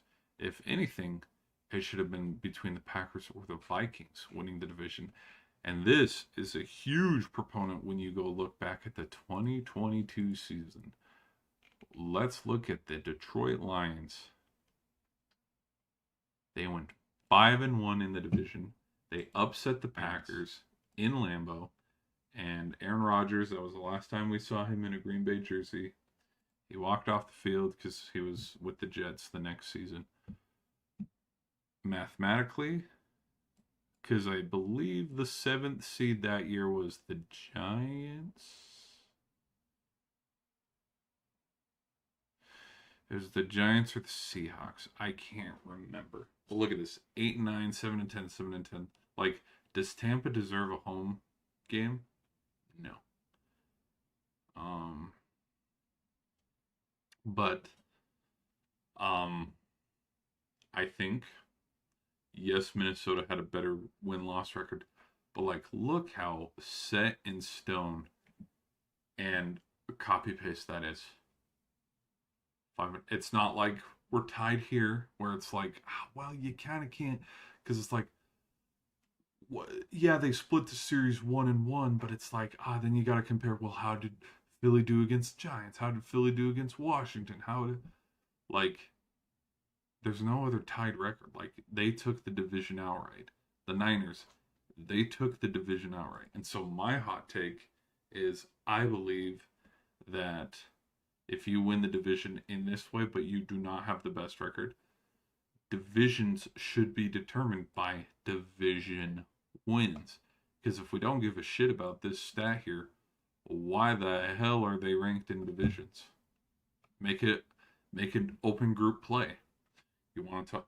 We want to talk about getting college football into a World Cup format where we have pool plays and we have 4 different pods, and in our 4 different pods we extend the college playoff.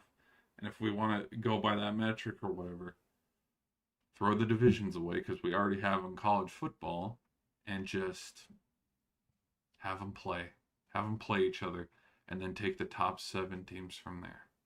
Because the other funny thing too, and it was kind of case in point with the NHL as well, go to the league wide in 2022.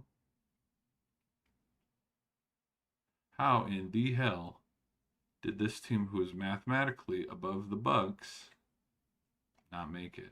Or we have one 6-0 team, so we have the Chiefs, the Niners. Okay, then who's the next best in division play? We have a 5-1 Lions team here. Huh? And then we have any more 5-1s? Nope. That's it.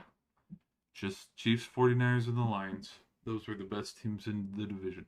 Now, should this 6-0 like equal to, okay, Chiefs are automatically the 1 seed? No, but like mathematically with how the season ended up playing out with them being 14-3, yes, the 6-0 definitely helped towards them being the number 1 team in the AFC. But like, you look at the Niners, they're 14-3 and 6-0. I know it's a hot take. They played this game out. We saw how it ended. I don't know. I think they should play a little bit of well, when we get to the league and conference, maybe it's a little it can be a little different, but within the division, you should be able to go 6-0 in division play, but then 6-10 overall, and still get a bid like Cleveland. Let's use Cleveland for example. Let's say Cleveland went 6-10. It would change the Bengals record, but if Cleveland went 6-0 in division play, but then lost the 10 games outside of their division and went 6-10, they should be ranked above the Cincinnati Bengals at 12-4. So lower the Bengals down to 11-5 or something like that. Give them an extra loss. Give Cleveland an extra win here. It should then be Cleveland and then Cincinnati, because division head-to-head. We want to talk about division head-to-head being so important, but then when it gets to the importance, and then we have the head-to-head games, like how when I'll fast forward here to who'd the Bucks play? Oh wait, this is 2026. Let's go back to 2025. The Bucks played the the Bucks played the Panthers. Yes, the Bucks played the Panthers and they beat them. And so it gave them their 3rd win and them their 3rd loss. They beat them in the final week. But their winner was not determined until we found out the winner between the Falcons and the Saints. And because the Falcons won, did they win? Who won? I can't remember.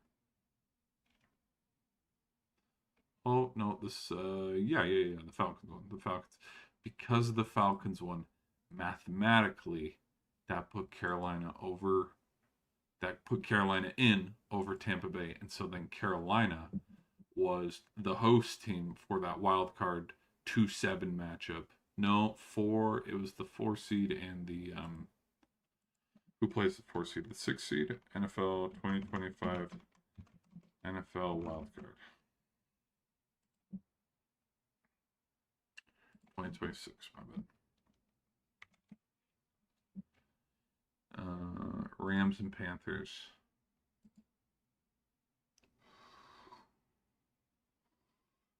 Yeah, but do you have a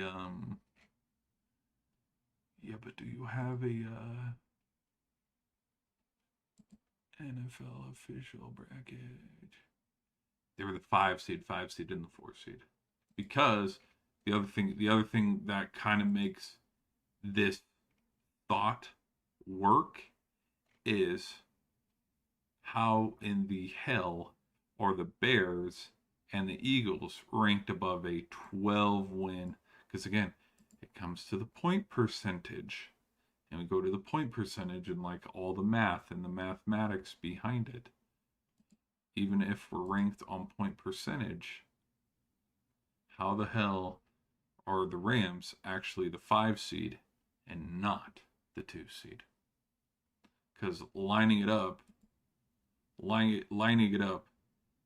seed, 2 seed, 3 seed, 4 seed, 5 seed, 6 seed, 7 seed. But it should have been 7 seed right here because they beat them. But mathematically, I don't understand it. I don't get it. It makes no sense.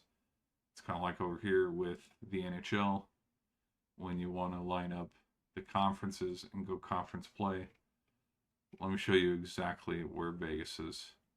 Vegas is sitting here with 95 points, and they're in versus you come over here. 95 points, 92, 92, 91, 87.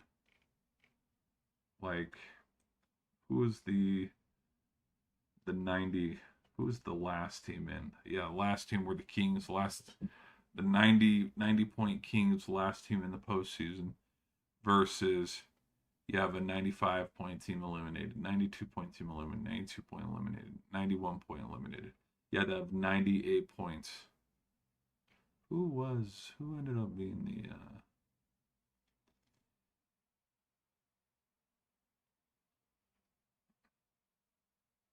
who was the 1 seed? It was Carolina though, right? Yeah, they were the 1 seed. Yeah. See what I mean? So,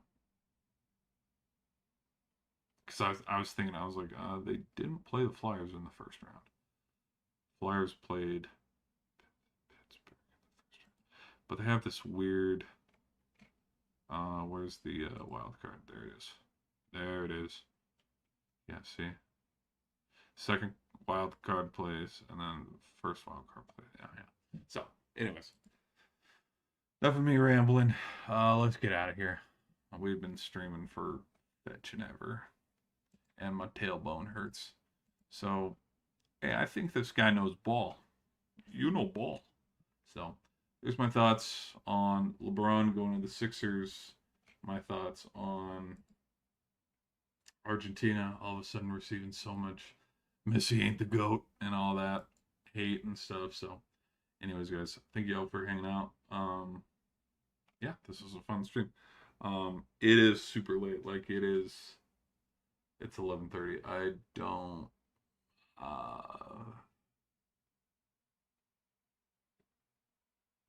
Oh my gosh, we've streamed for an extra hour and a half from 11:30. Yeah.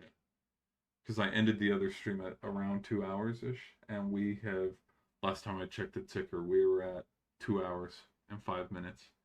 We're at 3 hours and 22 minutes. We have streamed for an extra hour and a half. So, I'm tired. I want to go to bed. My ass hurts. I don't know if I want to do a gaming stream, but if we do, we do.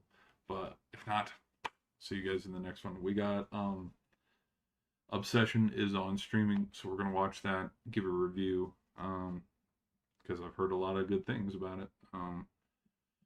I do also want to give a review to He-Man, but He-Man is not on streaming. I also want to give the Backrooms, bro. I want to give a review. I want to see the Backrooms. Whenever I see the Odyssey, we'll give a review on the Odyssey. But other than that, this has been a 3-hour freaking stream. So if you guys made it to the end and listened to me ramble this long, I thank you. Please hit that like and subscribe button. Continue to help the channel, and I'll see you in the next one.